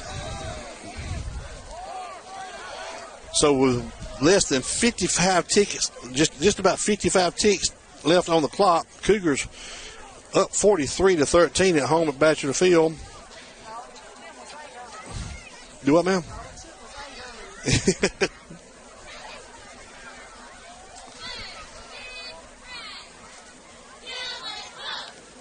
Coach is probably, I'm sure, I don't know what he's saying, but I'm pretty sure it sounds something like this.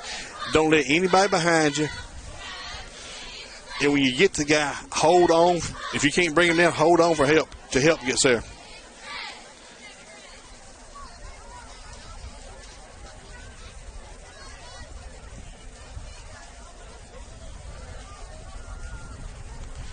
Now the breeze has shifted from a hard east and feels pretty good and cool.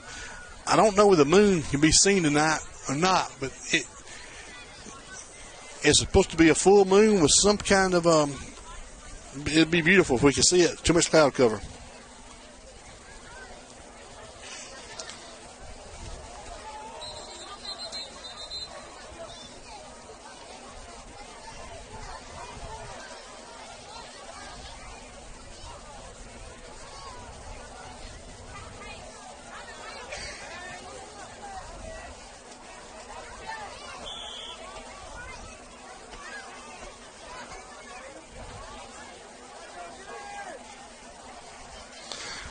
Here we go. Round left end. There's that back again. Hello. Trey Turner made a great open field tackle. Kept him in bounds. So he picks up about 6. So it'll be second and 5, second and 4. Play picks up 6 yards. Second down 4. From their own 37-yard line. I thought we'd see a pass there, but quarterback's under center. Gives it to fullback again, or the tailback, and he's going to be close to a first down if he don't have it. I think he's got his first down. That's going to stop the clock with 13.1 seconds to halftime. Very surprised that they didn't think they hadn't thrown the ball. They threw it so well the first couple of plays.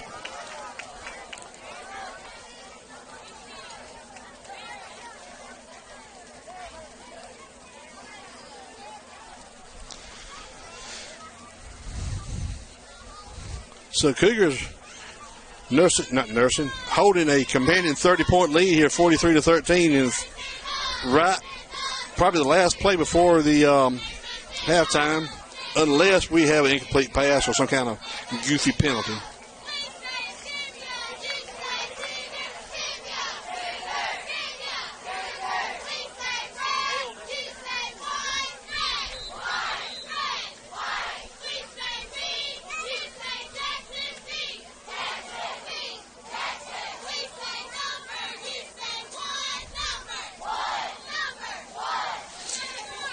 All right, cheerleaders getting everybody fired up here a little bit.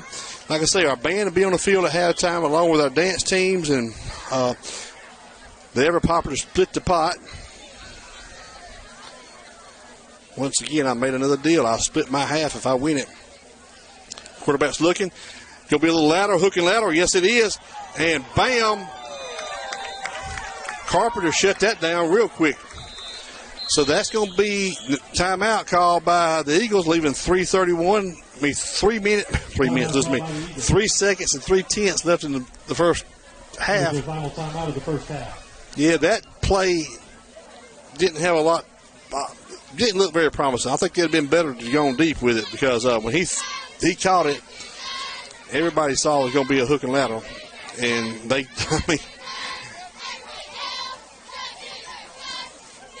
so we were playing tight, watching for the trickeration, and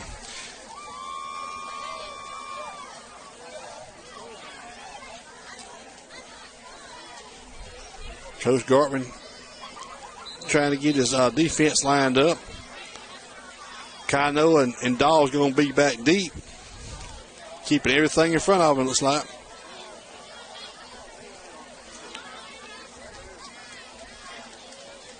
Yep. We're gonna be cover 2, and I'm talking about deep cover 2. They got trips to the right, one to the left, one back beside the quarterback in blocking formation, and he's going to drop back here and just air it out. Last play, and knocked down by Kainoa. Yes, it was. Kainoa knocks it down at the 20-yard line. So we go to halftime. Cougars winning on the road. Just a minute. At home. Focus in here. Cougars are up 43-13 at halftime. Stay with us, folks. We got a lot of entertainment for you. No. Green or orange, whichever. Y'all be careful going down. Okay.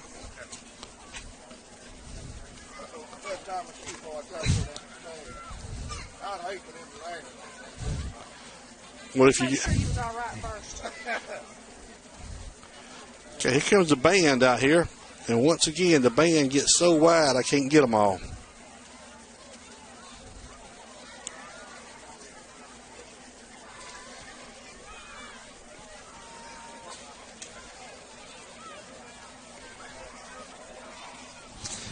I'm going to try to put the microphone out where you can try to hear the PA announcer.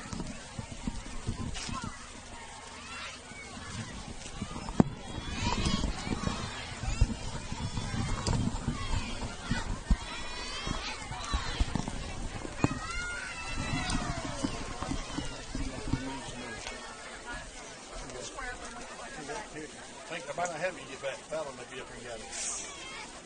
I'm worried about a lot of things. You can get it if you got it.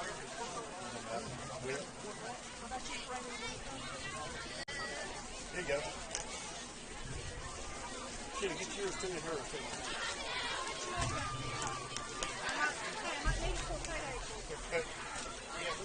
I might not have it for you.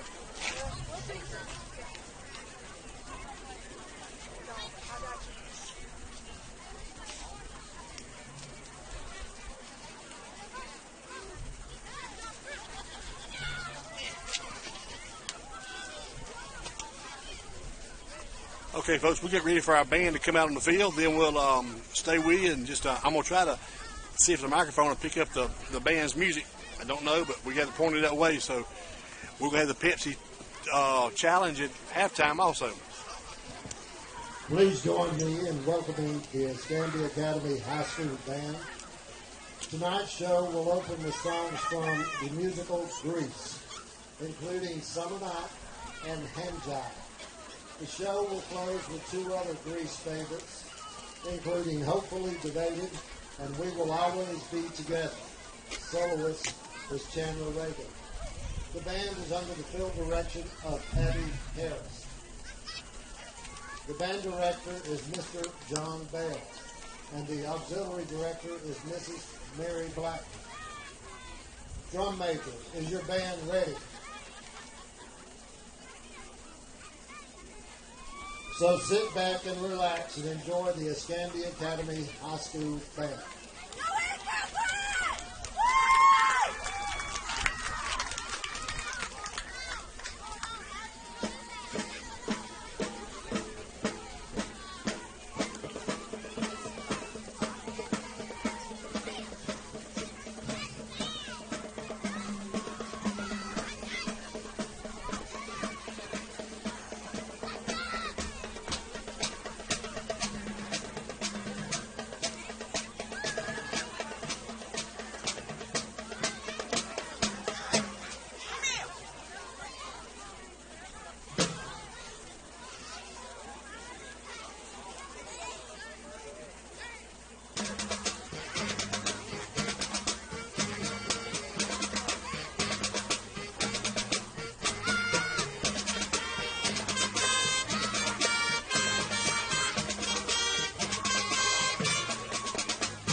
So there goes the Escambia Academy Marching Band with auxiliary flag corps, dance team, and majorettes.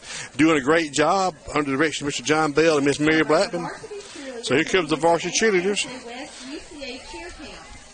While at camp, they place first place in home hom, first place in sideline cheers, fifth place in their camp cheers, and fifth place in extreme routine. They also won the banana at camp for the 6th year in a row and were awarded the Traditions Award for the 4th year in a row. The varsity squad consists of the following. Sophomore, Bailey Hale. Deisha. Bailey has cheered at EA for 2 years. Sophomore, Mary Thompson Lancaster. Mary Thompson has cheered at EA for 8 years. Junior, Melanie Fournier. Melanie has cheered at EA for 3 years. Junior, Gabby McGee. This is Gabby's first year as an EA cheerleader. Junior, Victoria Sawyer. Victoria has cheered at EA for 6 years. Junior, Brandy Wooten. This is Brandy's first year as an EA cheerleader. Senior, co-captain, UCA All-American, Callie Bird. This is Callie's 5th year as an EA cheerleader. Senior, co-captain, UCA All-American, pennant forward recipient, AISA All-Star, and UCA staff candidate, Tanithia Wheeler. This is Tanithia's 3rd year as an EA cheerleader. Senior, captain, UCA All-American, pennant forward recipient, and UCA staff candidate, Bailey Lancaster. This is Bailey's 9th year cheering for the Cougars.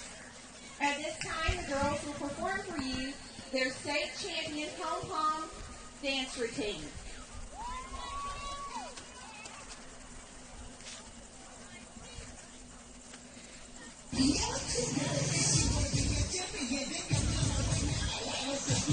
Let's try that again, girl. Hang on 1 second.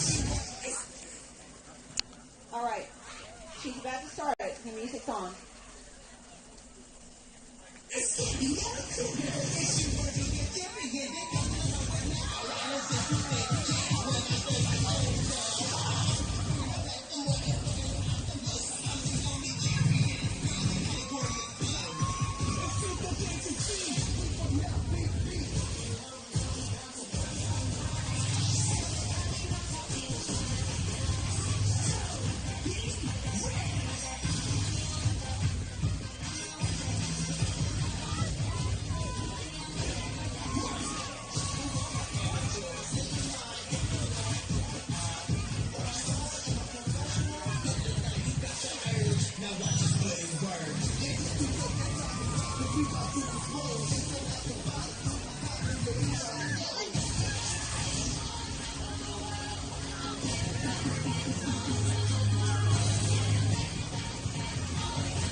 Okay, now we're going to have our dance team, our senior dance team out on the field.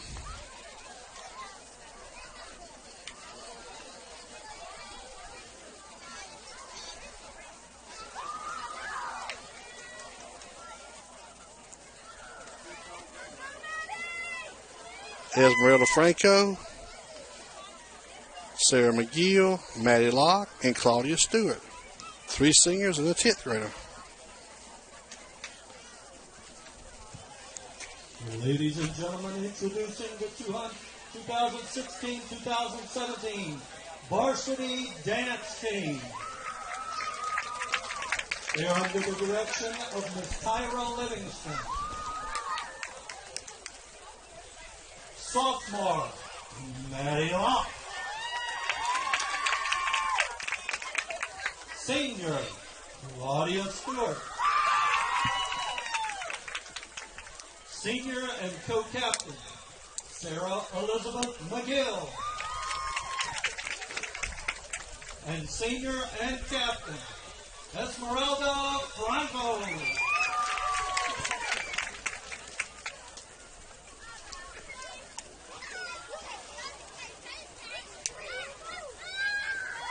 So this is what the dance team got for us.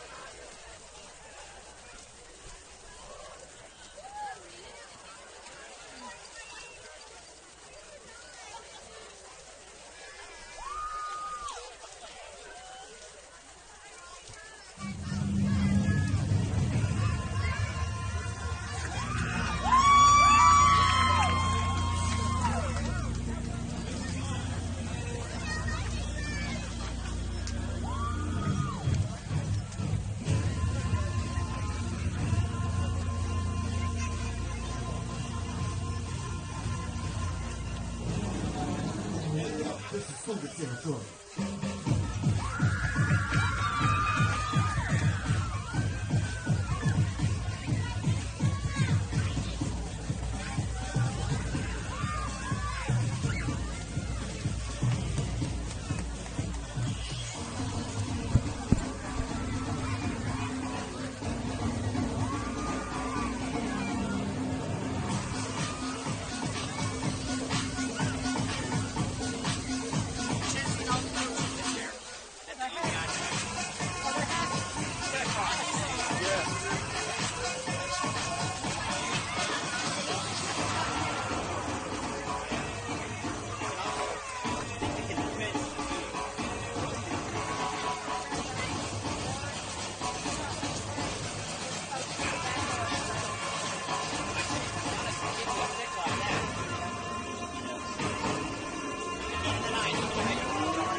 Okay, now we're going to have our Pepsi toss at the end. Tim, can we see a map where everybody's at? Yeah. How about our chat box? Is it up too? Yeah, it's good. So I can have your attention, please, at this time. We'd like you to direct your attention to the north end zone. Tonight we'll be doing the 6th annual Pepsi-Cola Bottling Company of Atmore Pepsi-Cola football toss. Here's how it works. Both contestants will be given a chance to throw 10 footballs in 30 seconds from the 5-yard line into the Pepsi can. The contestant who has the most footballs passed through the Pepsi can during this time period will be declared the winner and win the $500 scholarship to Pepsi-Cola Bottling Company of Atmore. In the event of a tie, both contestants will compete in a second throw-off. The two contestants tonight are Dustin Dahl and Bailey Lancaster. Good luck. Okay, we got Bailey and Dustin throwing for $500 from Pepsi-Cola Bottling of Atmore. And with zeros, Dustin got one through. 0 to Bailey, 1 for Dustin, 2 for Dustin, 3 for Dustin, 1 for Bailey, 4 for Dustin, 2 for Bailey, 3 and 5, 6 and 4 for Bailey. Oh, Bailey's in and out. That makes 7 for Dustin. And looks like Dustin Dahl won a $500 scholarship from Pepsi-Cola Bottling of Atmore. And tonight's winner, the $500 scholarship, Dustin Dahl. Congratulations and thanks again to Pepsi-Cola Bottling of Atmore for your continued support of Cougar football. So Dustin wins a $500 scholarship from Pepsi Bottling of Atmore to be used anywhere he goes to school. Tim Dorr from Dorr Technology keeps our internet and technology running and our camera up to speed, and he's up here. He's going to try to figure out who all's watching and where we're watching. Last week we had some people in Germany, several people from around the world. I mean, we had somebody on a boat off the coast of Iceland, and so we're a very well-watched team. We'd like to once again about 2 years ago, we had somebody in Japan every night. I don't know if he was on military base or what, but we welcome all.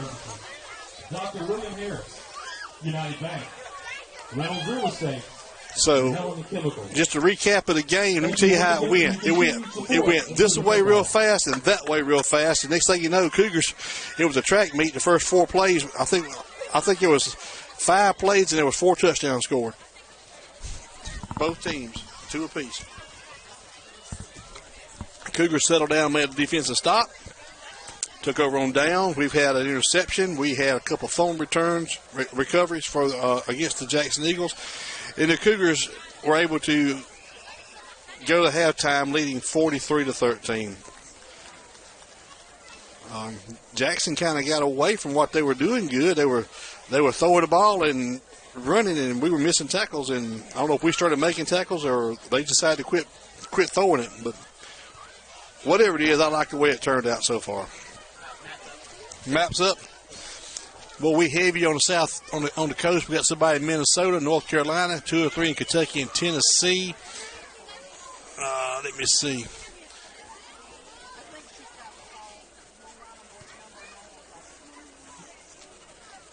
Got 4 or 5 in Houston. Trying to see where else we at.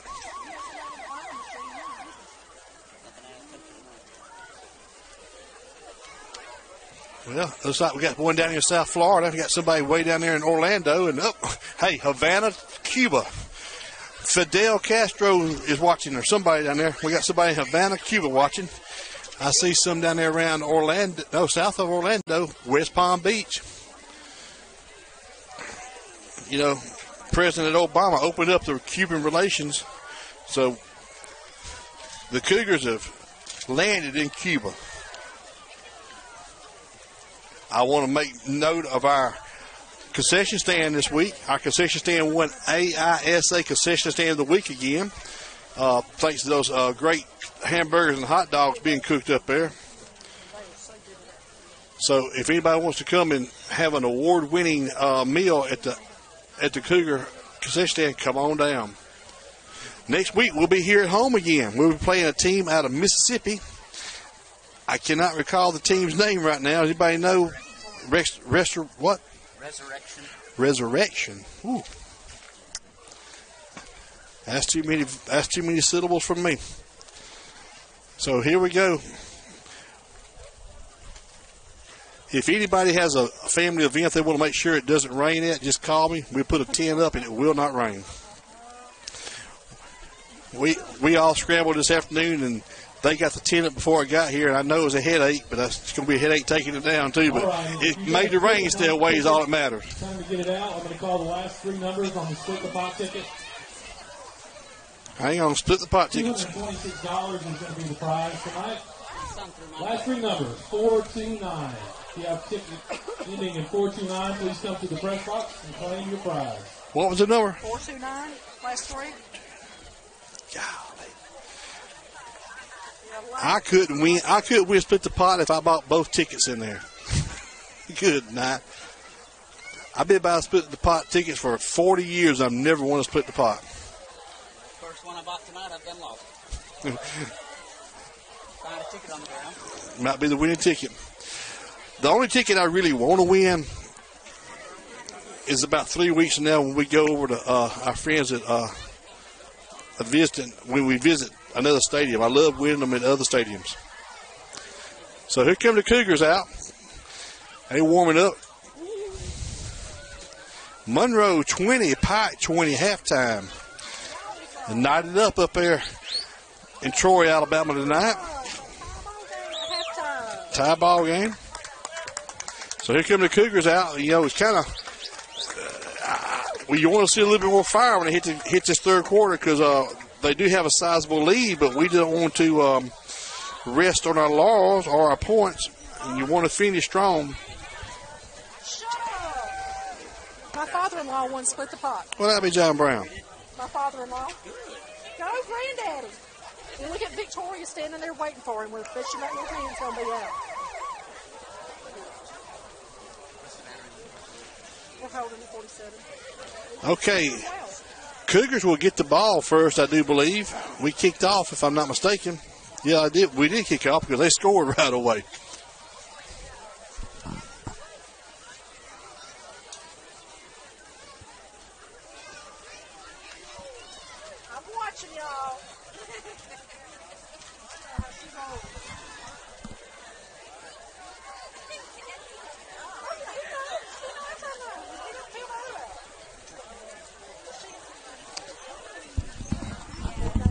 Show up?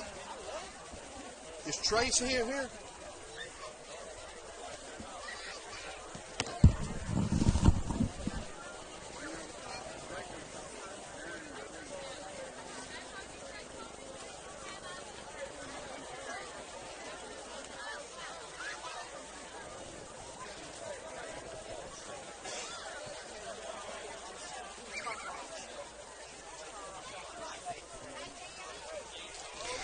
So Cougars will be receiving the ball. They'll be defending the north end zone. They'll go from our right to our left, like I always say here at Canoe, Alabama, in Bachelor Field. From the football field, baseball field to the train track. And we hadn't had a train come through yet tonight. Came through right before the game, Sheila said. Little scoocher. Going to be picked up by Flavors. Flavors might make him pay for this. Right up the middle of the field he goes. Makes a man miss. It's a foot race. He's up to the 50. He's up to the 47-yard line of the Eagles. I tell you, I know they're scared of that speed, but I'd take my chances on kicking it deep before I would kick it and giving the Cougars a 45-yard field. But, hey, it works good for the good guys. First and 10 from the 48-yard line, 47-yard line of Jackson Academy.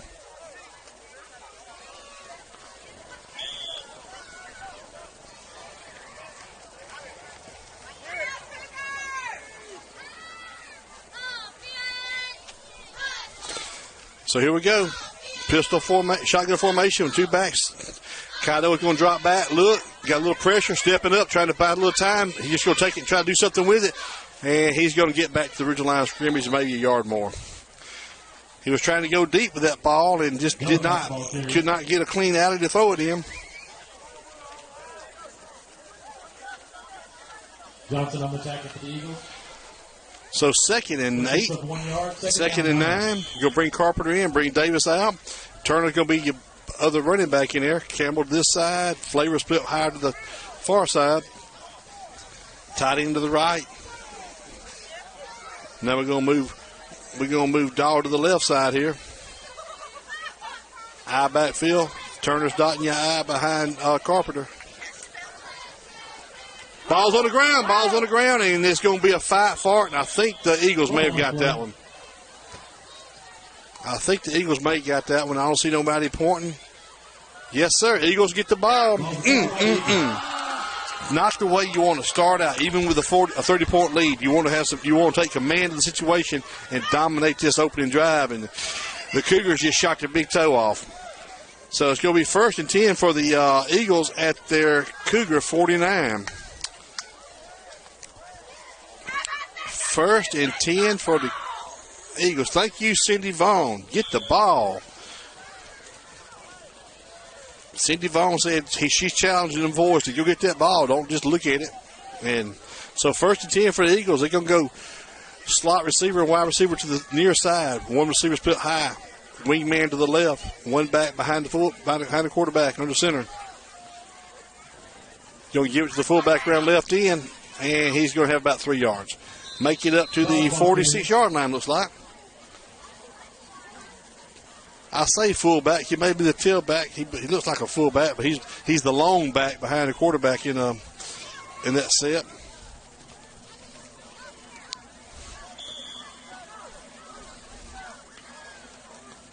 Play picks up 3 yards, second down 7. 2nd and 7 from the 46. Slot and receiver to the near side. Reverse to the to the wing back, and that's sniffed out. Turner and Carpenter. He might have picked. He didn't get a yard. Didn't get a foot. So make it 3rd and 7 again. Carpenter on the tackle for the Cougars. Play fails the game, 3rd down 7. They tried to run a reverse to the wing back, and he just. Trey kept his outside, his backside integrity and containment. Same formation, slot and wide receiver to the near side. Far side, one receiver. Wing back to the left, quarterback on the center. And one back behind him. Same little swing pass I hear to this man, trying to make a man miss. And he is not. And he is KO'd as he goes down, number 9. Picked up about 3, needed about 6. So make it 4th down and 5. 4th and 5. Pass complete to forward. It was supposed to be. That was just a little spot pass I hear to the slot receiver, trying to make a man miss and make a move, but nothing was given. Play picks up 2 yards. 4th down 5. 4th and 5 from the Cougar 44. Yeah, Sheila said they go for it. At this point, what you got to lose? So here we go. 4th and 5. Same formation. We manned up out here. Quarterback's dropping, looking. Big rush. And boom, Trey Lee and JoJo Carpenter decided to meet at the quarterback. And they did. And down he goes at the 44-yard line. A loss of 10 on that. A loss of 10 on the sack. Ball goes over to the Cougars. Cougars get a first down at the 44-yard line of Jackson Academy. Don't know what's wrong. We got Chris Brown's going to be your tailback. Davis will be your fullback. I formation. Campbell and Flavor split wide to either side. Kainoa's under center. Gives the ball to Davis, pulls it out. Makes a pitch. Kainoa makes a great move, still moving, juking and jiving down. It's about the 30-yard line. Kainoa put the ball in the fullback's belly, pulled it out, and gave a little shake like he's gonna make an option pitch to Chris Brown. Then he pulled it upfield, and he's down to the 30-yard line for a first down. Great run by Kainoa. Campbell to your left, Flavors to your right, split wide. I formation again.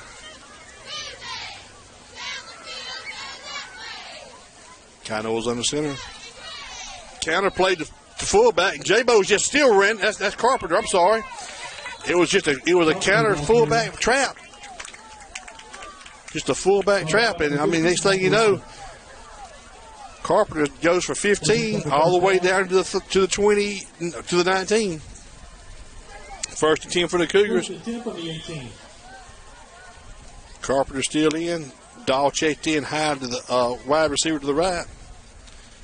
Brown still your tailback. Kainoa's going back in the center, tight end to the right. Once again, Carpenter takes it over left guard this time and just bends it back against the grain for about an 8-yard gain. Makes it 2nd and 2 from about the 11. Tackled by number 4, Robbie Bugsy. Carpenter's out. Davis is in. Carpenter had 2 good runs back to back for about 20 yards there. Picks up 8 yards, 2nd down 2. Kainoa's getting to play. We got 7:11 left in the third quarter, and the Cougars are threatening at the 11-yard line. Pulls it out from Davis. Kainoa goes around left end. Kainoa's just going to split the middle and goes in for a touchdown. He could have kept it or pitched it to Turner. He had either decision. Best decision is to hold it in your hand. So Kainoa pulls it out of the belly of Davis over left guard and goes around left end. Had an option play. He had 2 options, pitch it or keep it. So he just split the middle and he kept it. So Cougar score with 6:56 left in the third quarter, up 49-13, awaiting the extra point kick from Kainoa Gumapak. Pate Robinson checking in the ball game to block. Number 61. Snap from Dahl. Hole's going snap from Dustin Dahl to Jabe Dahl. Jabe's going to spot it. Kainoa's going to kick it. And that's got to be one right there. Yes, sir. So give me one for that. So that's going to give us a half a century right there. 50-13. Eagles 13.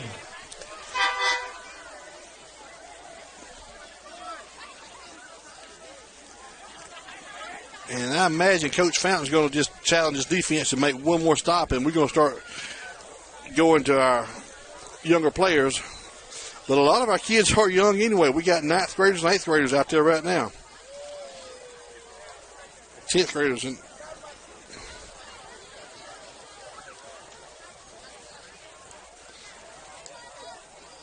Coach Fountain pulled Pat out. Pat was going to try to kick. He said, no, let's let somebody else kick. Pat's kind of feels a little tight in his hamstring there. Don't want to mess him up. We're going to need him down the stretch too.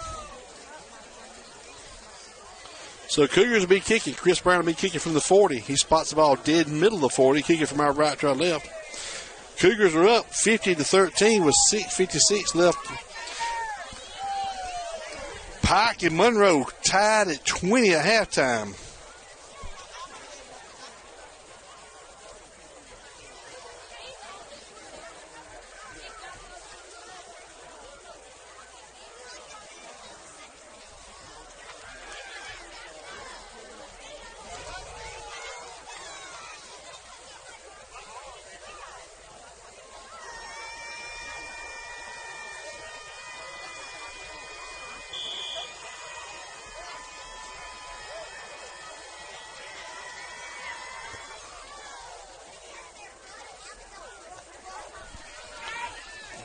Here we come up around left side. Here's a back. He's put the middle. It's a foot race, and he's up in at the 43-yard line.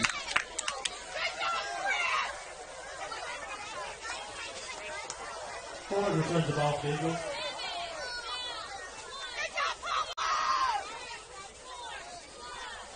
Brown and Gourmet on tackle for the Cougars. So, Eagles take over at their own 43-yard line.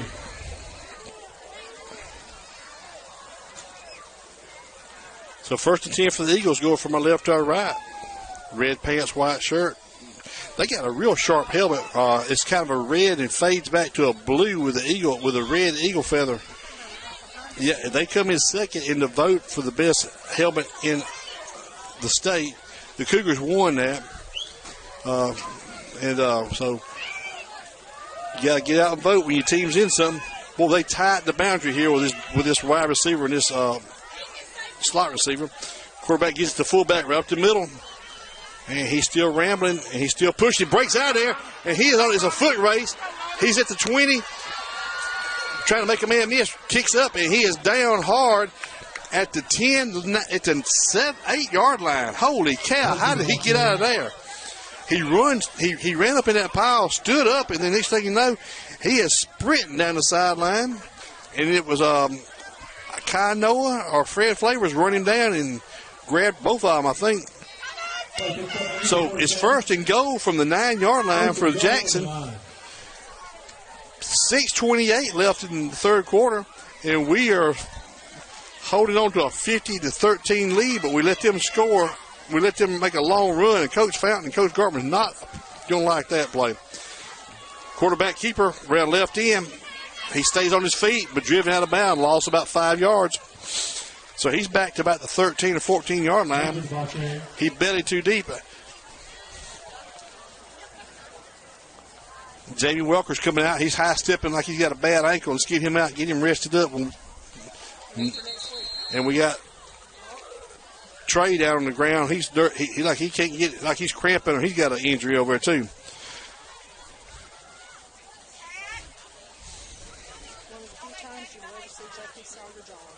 Yeah.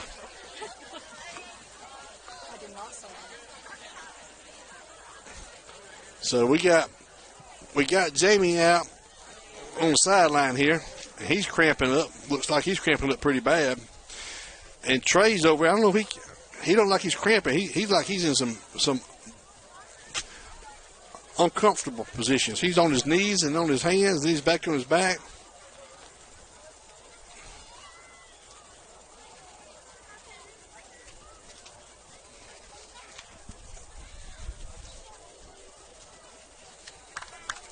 And he's up walking it off. He might have got hit he might have just took one to the gut right there and knocked the air out of it. It's what it looked like he was trying to find some oxygen. All that. I call him Trey. He's Trey, Louie, whatever. He knows his name. Number 4. So here we are now, trying to find a little defensive stop here. 2nd and goal from the 14. 2nd and goal for the Eagles from the 14.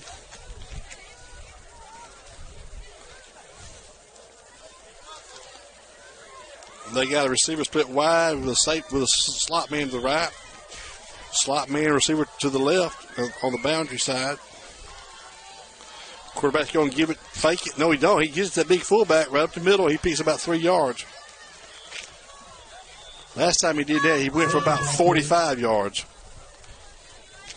So it's going to be 3rd and goal from about the 13.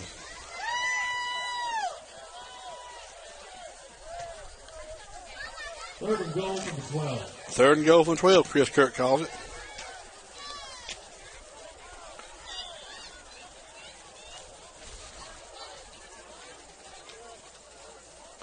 JP's bringing Jamie down to check him out on his ankle.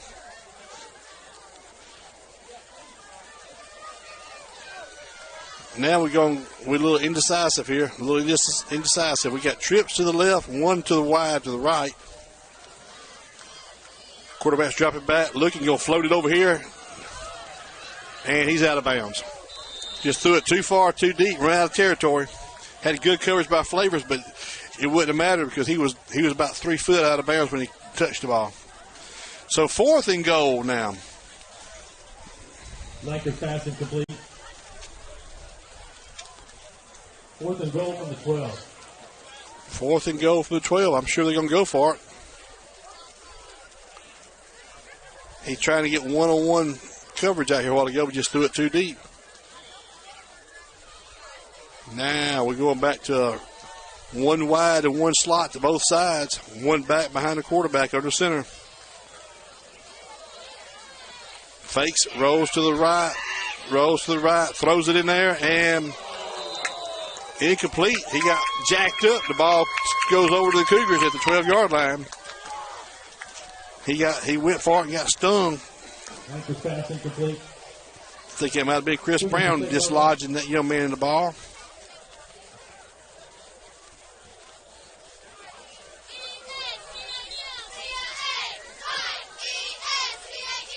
He got injury timeout. That young man still trying to find his atmosphere over there. I think he got the air knocked out of him too. So the Cougars take over when they come back to live football action. Be 1st and 10 with 4:38 left in the 3rd quarter, and the Cougars are up 50-13 at home here. Remember, next Friday night we'll be right back here again. Plenty of football action. This team will be coming out of Mississippi, and they were the state champions last year in Mississippi in their division. So I don't know what they're going to be bringing us this year, but we need to be here and be ready for it. Looks like Louie's going to be done for the night too. He's trying to get his shoulder pads off after he was trying to find some atmosphere a while ago. So you never want to say we got it in the bag, but Coach has got enough players he can sub out right now.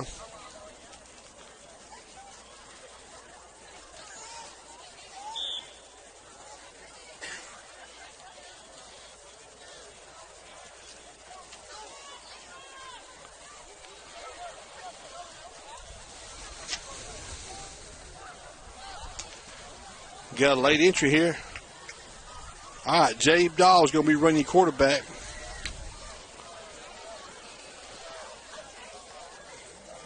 Just barely get the snap off. Throwing it out here. Great. Holy cow. Daniels almost made a great play. Going to be a push off, I'm imagining, against the Cougars like he pushed off on the defensive back. He tried to get a little separation a little bit too much, and going to be a push off, I'm afraid, against the Cougars. Young player trying to get the action going here.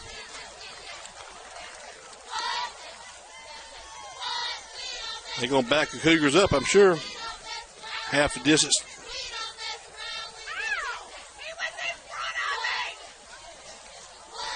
Jackson's trying to decide, do we make it 2nd and 10 or we make it 1st and 16? Pushed off. Sandy, offensive push off.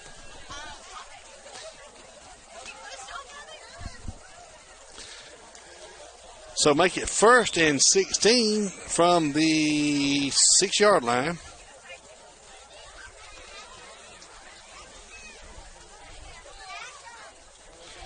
First and 16 from the 6. Dawes under center this time. Gives it to the back, right up the middle. He makes a man miss, spins forward, falls forward for about 3 yards. Now I'm really getting the numbers and names I don't know now. Paulo Gourmet coming in.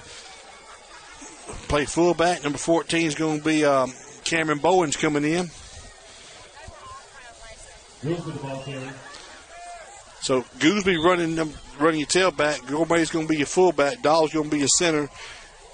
Going to have Daniels to one side and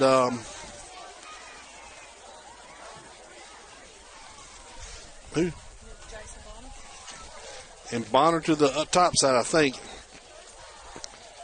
Gives a second back through. Gooseby just following Apollo's block. He's up to about the 14. So make it 3rd and 10. 3rd and 10. Gooseby got behind Paulo. It's going to take me on up in there. So 3rd and 10. We've got 3:28 left in the third quarter, and the Cougars are pushing hard here. Trying to get away from the shadow there on the end zone.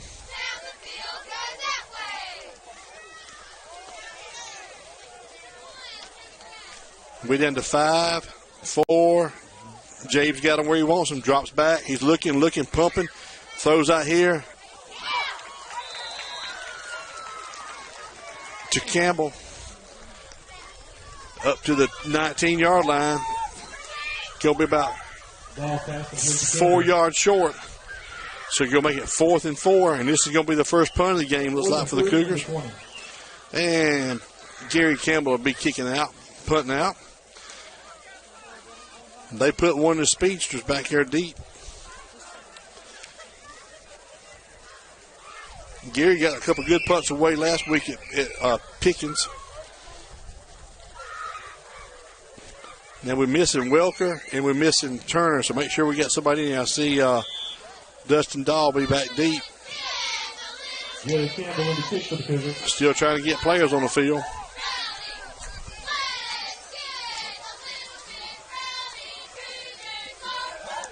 Don't look. A little low snap. Gary kicks it high, not very far. He'll bounce about the 35 and going to go down about the 36. John Hebert downs it at the 36. It actually went higher than it went further.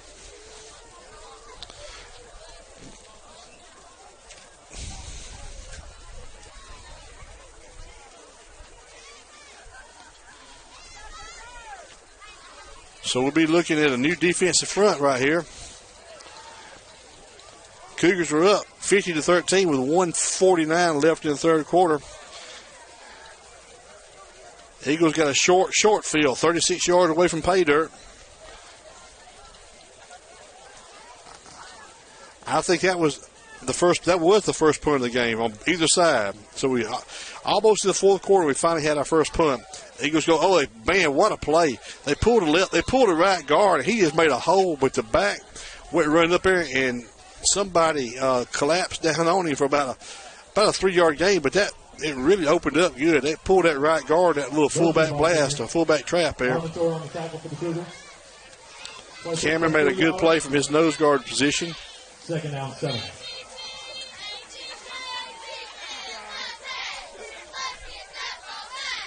So here we go. 2 to the right, 2 to the left, split wide with the slot man either side. One back. Going to give it. Quarterback pulls it out, trying to get around left end. And I mean the word try. He's got his first down. Yes, he does. He kept bellying. When he saw the lane, he just put his foot in and turned it up the corner and picked his first down up. He's up to about the 23-yard line. Play picks up an Eagle first down. Go. Jackson's got a first down at the Cougar 23. A little over 1 minute left in the third quarter. Now the clock's running. Play clock's running. Game clock's running. We're under a minute. Jackson fighting here. 1 to the top, 2 to the bottom. Wingman to the left. Going to try the reverse again. He's got a little lane. He's cut it back, got a big C and pushed down in the back by Kainoa. And he shoves him down for a first down. Roberts the ball carrier. He about made a perfect U. He come in motion. He took the ball. When he took the ball, he hit the line of scrimmage and started beating it back to the left there. And Kainoa pushed him down from the back, pushed him into a first down. So it's 1st and 10. It's a 10 Eagles from the 12. From the 12, so they can pick up a first down and still have 2 yards left. You got new defensive front there. I cannot tell you who they are. I see John Hebert. Jonah Tillery's over the nose guard position. Putting a man in motion. Toss pitch to the right. Back's trying to find somebody. He's picking around. Man, he is down to about the 7-yard line, looks like. And that's the end of the third quarter, so the Cougars go up. Final play of the third quarter. Go into the fourth quarter, I'm sorry. They go into the fourth quarter leading 50-13.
So the Cougars are walking the field along with the Jackson Academy Eagles.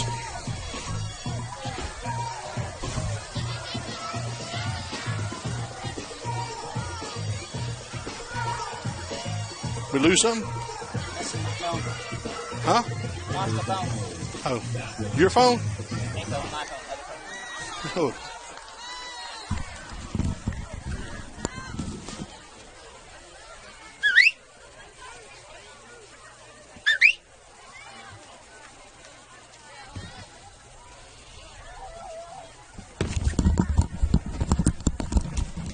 So here come the Cougars trying to make a defensive stop. It's 2nd and 4 from about the 7-yard line.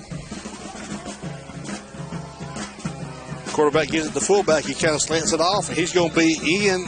Yes, he is. The fullback takes it in from 7 yards out for a touchdown. Number 4, Robbie Husband carries the ball into the Eagles touchdown.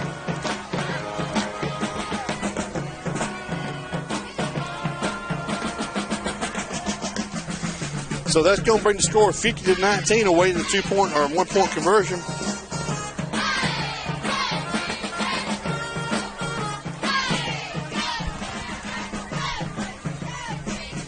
Defense trying to figure out what we're going to do here. That was that fullback trap. They scored on 7 yards out. Folks, y'all bear with me. I'm trying to work the camera, the computer, and the headset and everything. So, and the most important thing is I'm just trying to order me a hamburger real quick because now they're going to go to a hurry-up huddle, and we got timeout called by the Eagles. Did you find it? Timeout called by the Eagles. I left it in the field house. Tim Doerr, our technology department, just realized he lost his phone. He came up here and tracked it, and now he remembers where he left it at. Yep, he found it. He knows where he left it at. So now we got waiting on an extra point. 11:51 left in the ball game, and the Jackson Eagles are trying to go for either 2 to make the score 21 or 19. They had Pee Wee cheerleaders joining the varsity. Oh, I didn't see them. Golly.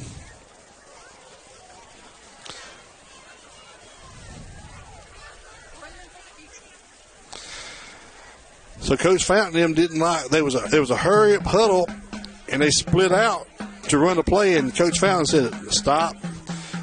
Let's make sure we defense this formation like we need to."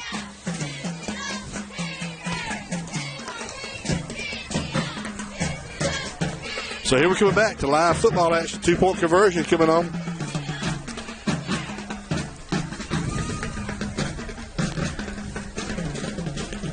First time we've seen an I formation.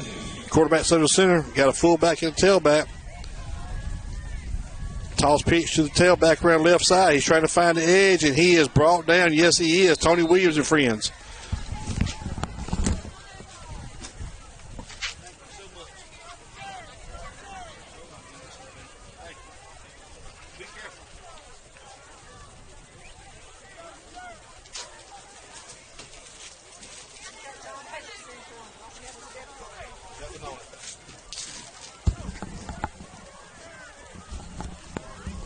So the Cougars stopped the 2-point conversion, making the score 50-19.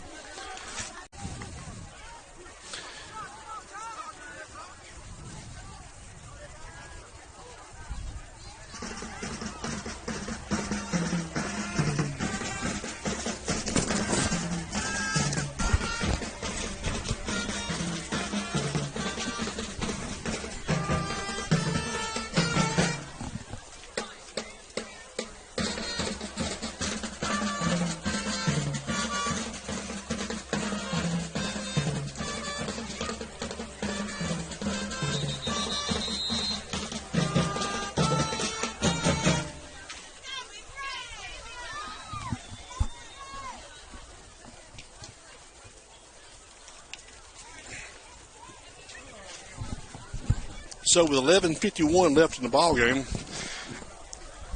Jackson has closed the gap by 31 points. Don't know if we're going to see an onside kick or just a little scribber again.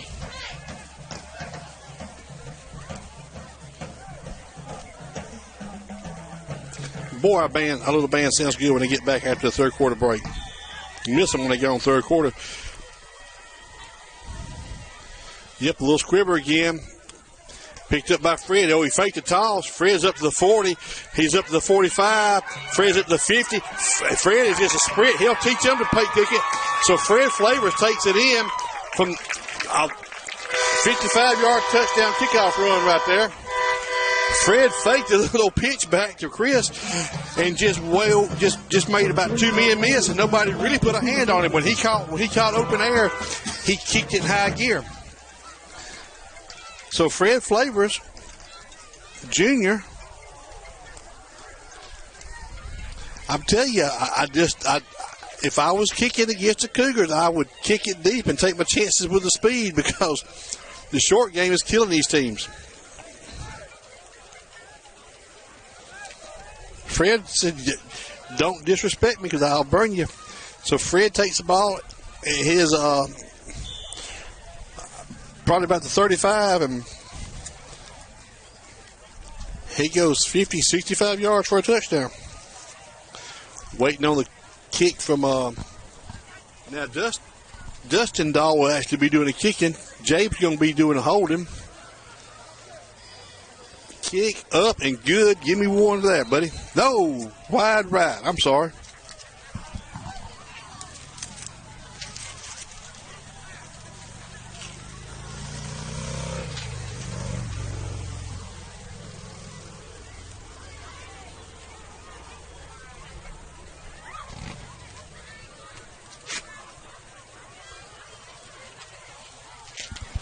So 11:29 left.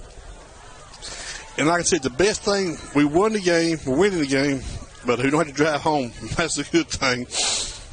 I mean, I got to drive far enough. I should have want to drive no further. Bessemer comes to us this year. Autauga comes to us this year. So we broke good on the long games other than the Pickens game. And if things work out like you want, we'll be playing playoff games here. And that's what you really want.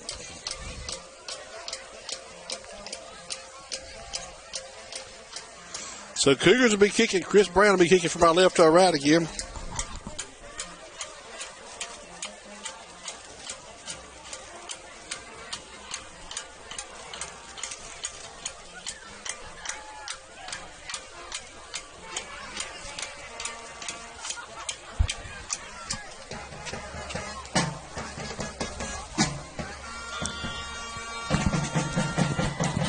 Chris waiting on a white hat. He just blew the game ball in.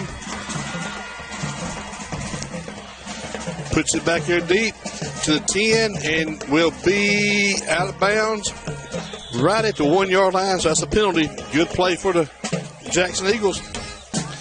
If he could have careened back to the right, it went in the end zone. Been back to the 20, but now it's going to come out to the 35.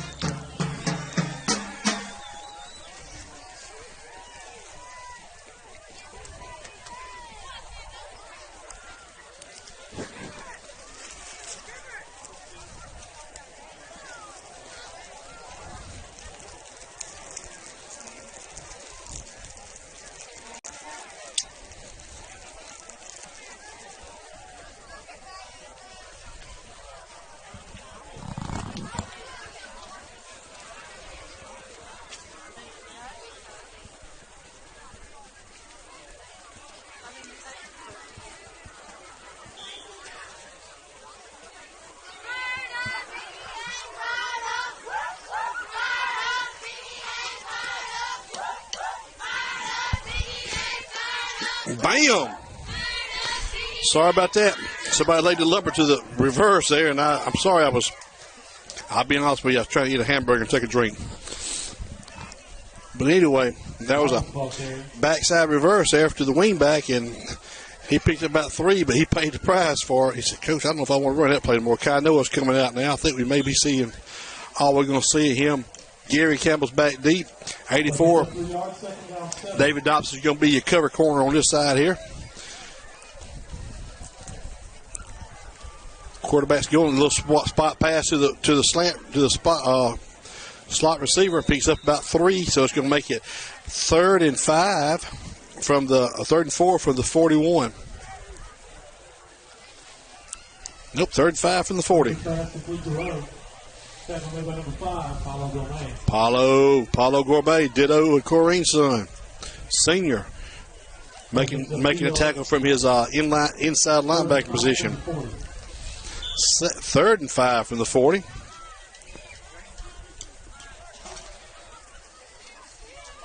Dobson's eyeing this guy hard on this corner over here by himself, putting a man in motion.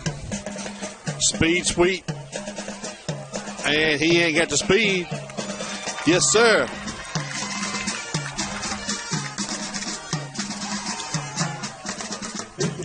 Williams and Dahl strung him out. Loss of about 4, making it 4th and 9 now.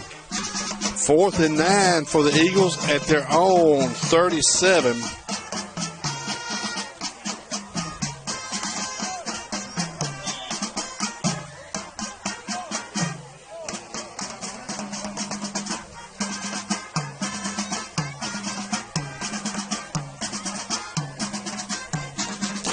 Here we go, 4th down play. It's like a little quick punt. Let's see what we're going to do here. Yep, a little quick punt. Yep. Campbell's going to let it bounce, let it roll. All you can do there. Takes it all the way down to the Cougar 20, to Cougar 16. Quarterback was in a shotgun formation, but you can just tell it was a punt. And he was close to the line of scrimmage, and he got a decent punt off.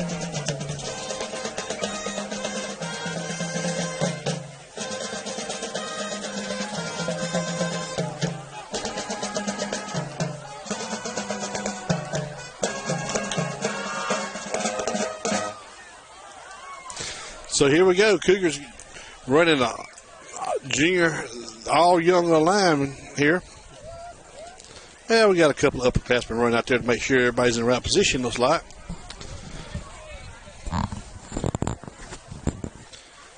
Coach Fountain's trying to find them on the sideline. He said, I want everybody lined up right here and get in this ball game. 9:03 left in the ball game. Cougars are up 56-19. Dawes your quarterback. Gourmet's your fullback. Goosby's your tailback. Receivers split both sides. Going to give it to Gooseby right over the right guard. Makes a man miss. He's still making a man miss. He's still juking and jiving. He's out to 20 and goes down to 20.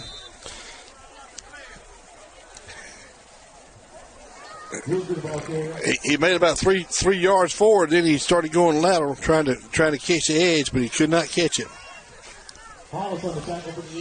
See Lynham in there at right guard. Williams at tight end.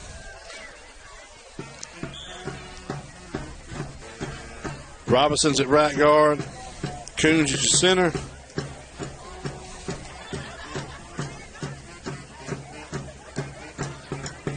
Daniels boys on both ends wide.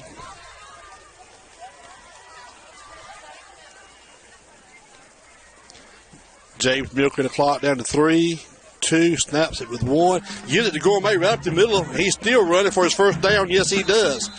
Paulo just doubles that ball up with both hands and just takes off with the middle, banging around like a bull. First and down for the Cougars. Ball's out to the 28-yard line. Johnson and Petrie on the tackle for the Eagles. First down. Here we go. All new line in there. Dobson split wide to the top. Daniels wide to the bottom. Dawes under center. He's watching that play clock, those Mountain Dew play clocks, and Dr. Pepper play clock at the north end, Mountain Dew at the south end. Dawes takes it, gives it to the fullback, pulls it out. Going to go around left end. Outruns. He's got his first down, a little bit more. He's down to about the 42-yard line. Jay just pulled it out of the belly of the fullback and rolled to the left. It should have been an option, but he got ahead of his pitch man and just said, I'll take you from here. Jay growing up, hurry. First and 10 for the Cougars. The ball's at the 42-yard line. We got 7:20 when the play clock resumes here. Game clock resumes. First and 10 from the 42.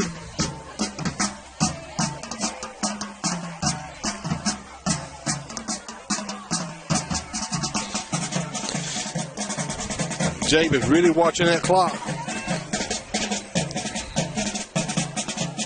He'll snap it with about 1 second left in here. He does. Second back through, and he's stalled, but he breaks away, and he gets about 2 yards.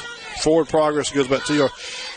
He was stalled at the initial lick and rolled off and picked up about a yard.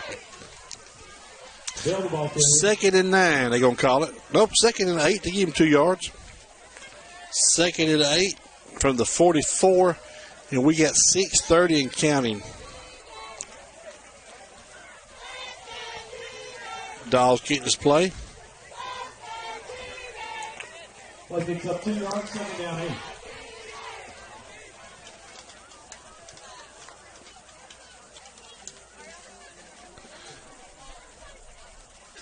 Dawes under center with 4. Nope. He barely got that one off. Second back through, he cannot find any running room. He might have got a yard. But he fell forward up to the 45 for a yard gain, make it 3rd and 7. Jules get the ball carrier.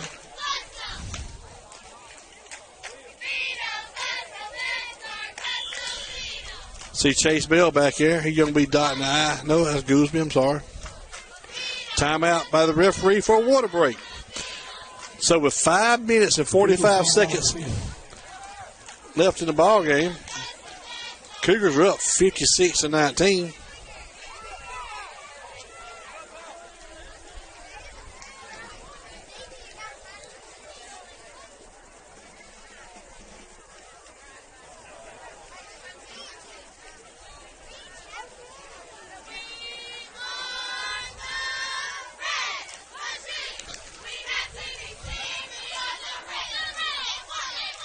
Okay, 27-20 in the fourth quarter. Monroe.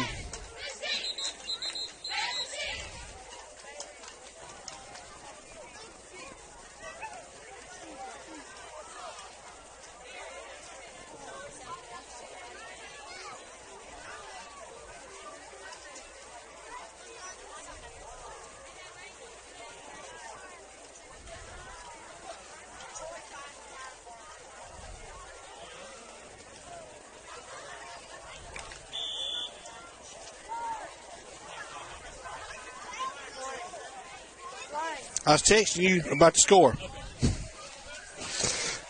All right, back to the ball game here. We got 3rd and 7 from our own 45-yard line. Fullback blast. Paulo's got a first down and more. He's still running. They're trying to hold on to his shirt tail, and he's dragging him down to the 35-yard line. Paulo went through with 2 hands on the ball when nobody touched him. He broke out, secured the ball with 1 hand, and just tried to sprint away. They held a shirt tail, and he just kept dragging him down the field. So all the way down to the 35. I see Quimby Tukey's in there. First and 10 Cougar from the Eagle 35. Let's go, Tukey! Chase Bell behind Bryant Quimby. Bryant Quimby's going to be your fullback. We're going to have a Dahl in the center.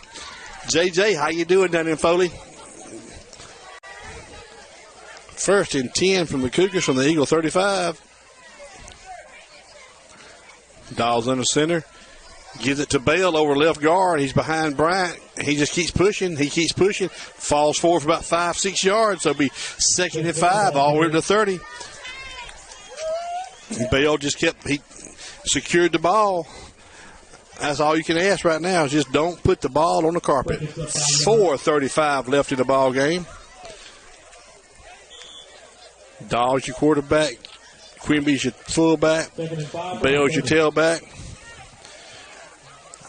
Dobson split high to the left.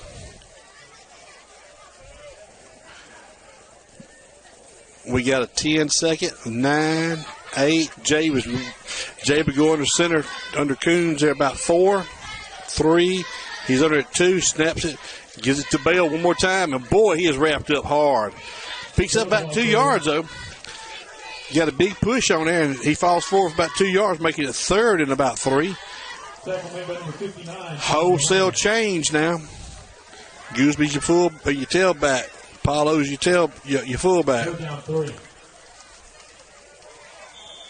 3rd and 3 from the 28-yard line. We at 3:30 and counting here. We'll be under about 3:20 when this ball snapped.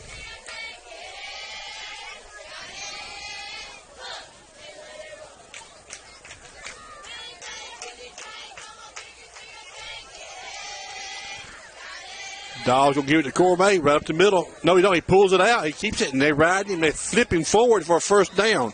Yes, they do. They flip him down. They twist Gall down to the 20-yard line. I thought he gave it to Gourmet. He pulled it out, went around right in, and they twisted him and flung him forward down to the 20-yard line for another Cougar first down. 3:07 left in the ball game. Cougars up 56-19, and we just trying to run the ball straight up the middle.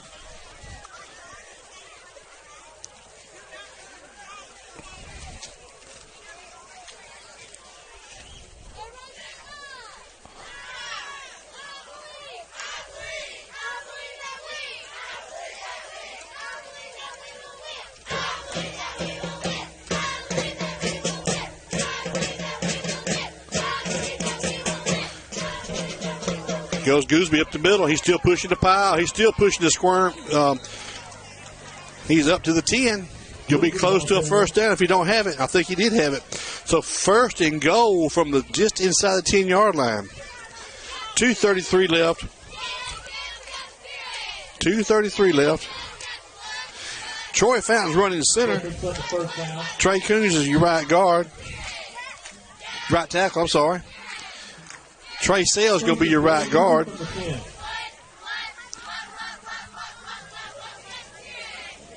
And that bar's right in the way. I apologize, folks. Nothing we can do about it.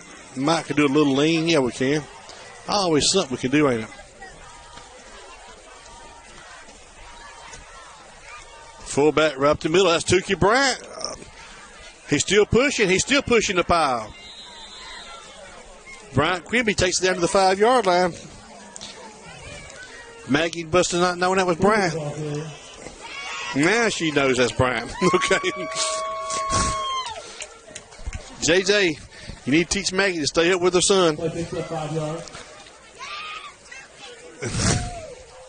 and goal from the 5. Second and goal from the 5. I'm trying to get this camera past that bar. I know it's crooked, but y'all live with me.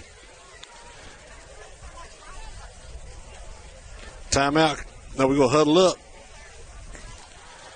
We're at 128 and counting. 8 seconds before the play clock runs down. 6, 5, 4. Everybody's where they need to be. And we take a knee. Good call by Coach Fountain. Boys took it down the field. And that's going to be your ball game right there, folks. Listen to me. Fellas, y'all be careful going home. Thank y'all.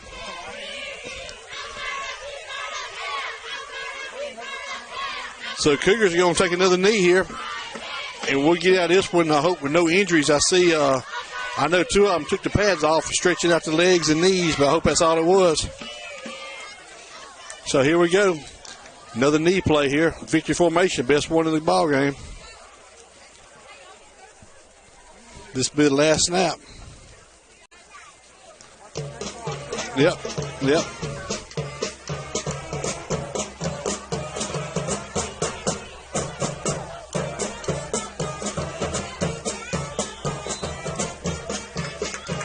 And that's your ball game, folks. Cougars win at home, 56-19. And we'll be back here next week. Yes, we will. Want you to come out and join us live. If you live in the area, come up and visit with us. Have a great experience. Let the little kids come play in the end zone. If you can't make it here, come watch a ball game on the internet. I appreciate everybody checking in. Once again, you get what you pay for it. I don't think nobody wrote a check tonight. But we appreciate y'all.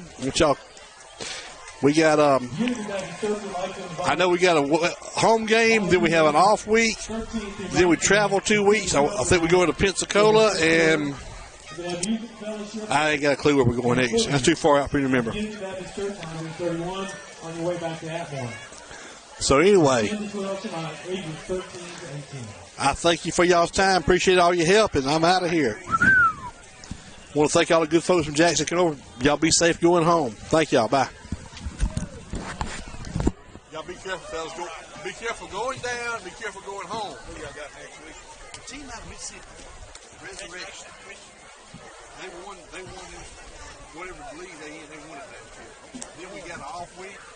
Then we got a team in Pensacola. We got them. Good. I think so. We got them. Then we got a park prep. Then we got a college team here. Bobby, he be coaching, but Russ be back. I wish they could get rid of Bobby and keep Russ. Anyway, and then we got I'll say it to him. Don't bother me. Then you got Bessemer. We got Lighthouse next week. Then we got Monroe was up to 7:20 by the time. Then we got Tyler. We got 3 times. Tyler. It's been well, really so long. Well, it was back and forth. It was good, Josh. Where y'all started out? We got 2 scores. They wing teeth 3, 4, 5 yards. Once we took them out there, they were behind. We had a pick 6. We appreciate y'all. Y'all be careful. Y'all be careful. Y'all got tickets? Yeah, we got them. Here's things. Oh, Lord, now I got to go down. Lord, I got to be in Montgomery at 8 o'clock in the morning. Better you than me, friend. Hey, last time we come back from Pickens, at 5 o'clock I was up, about 18 hours, went up there to Bruton canoeing that morning. So I had to get about 5 to get everybody going. We met at 7:40. Drove back up here. You do what you got to do. Huh? I Do what you got to do. I didn't get my calendar worked out right. How you turn this thing off, Jim? What's the first step? My mess.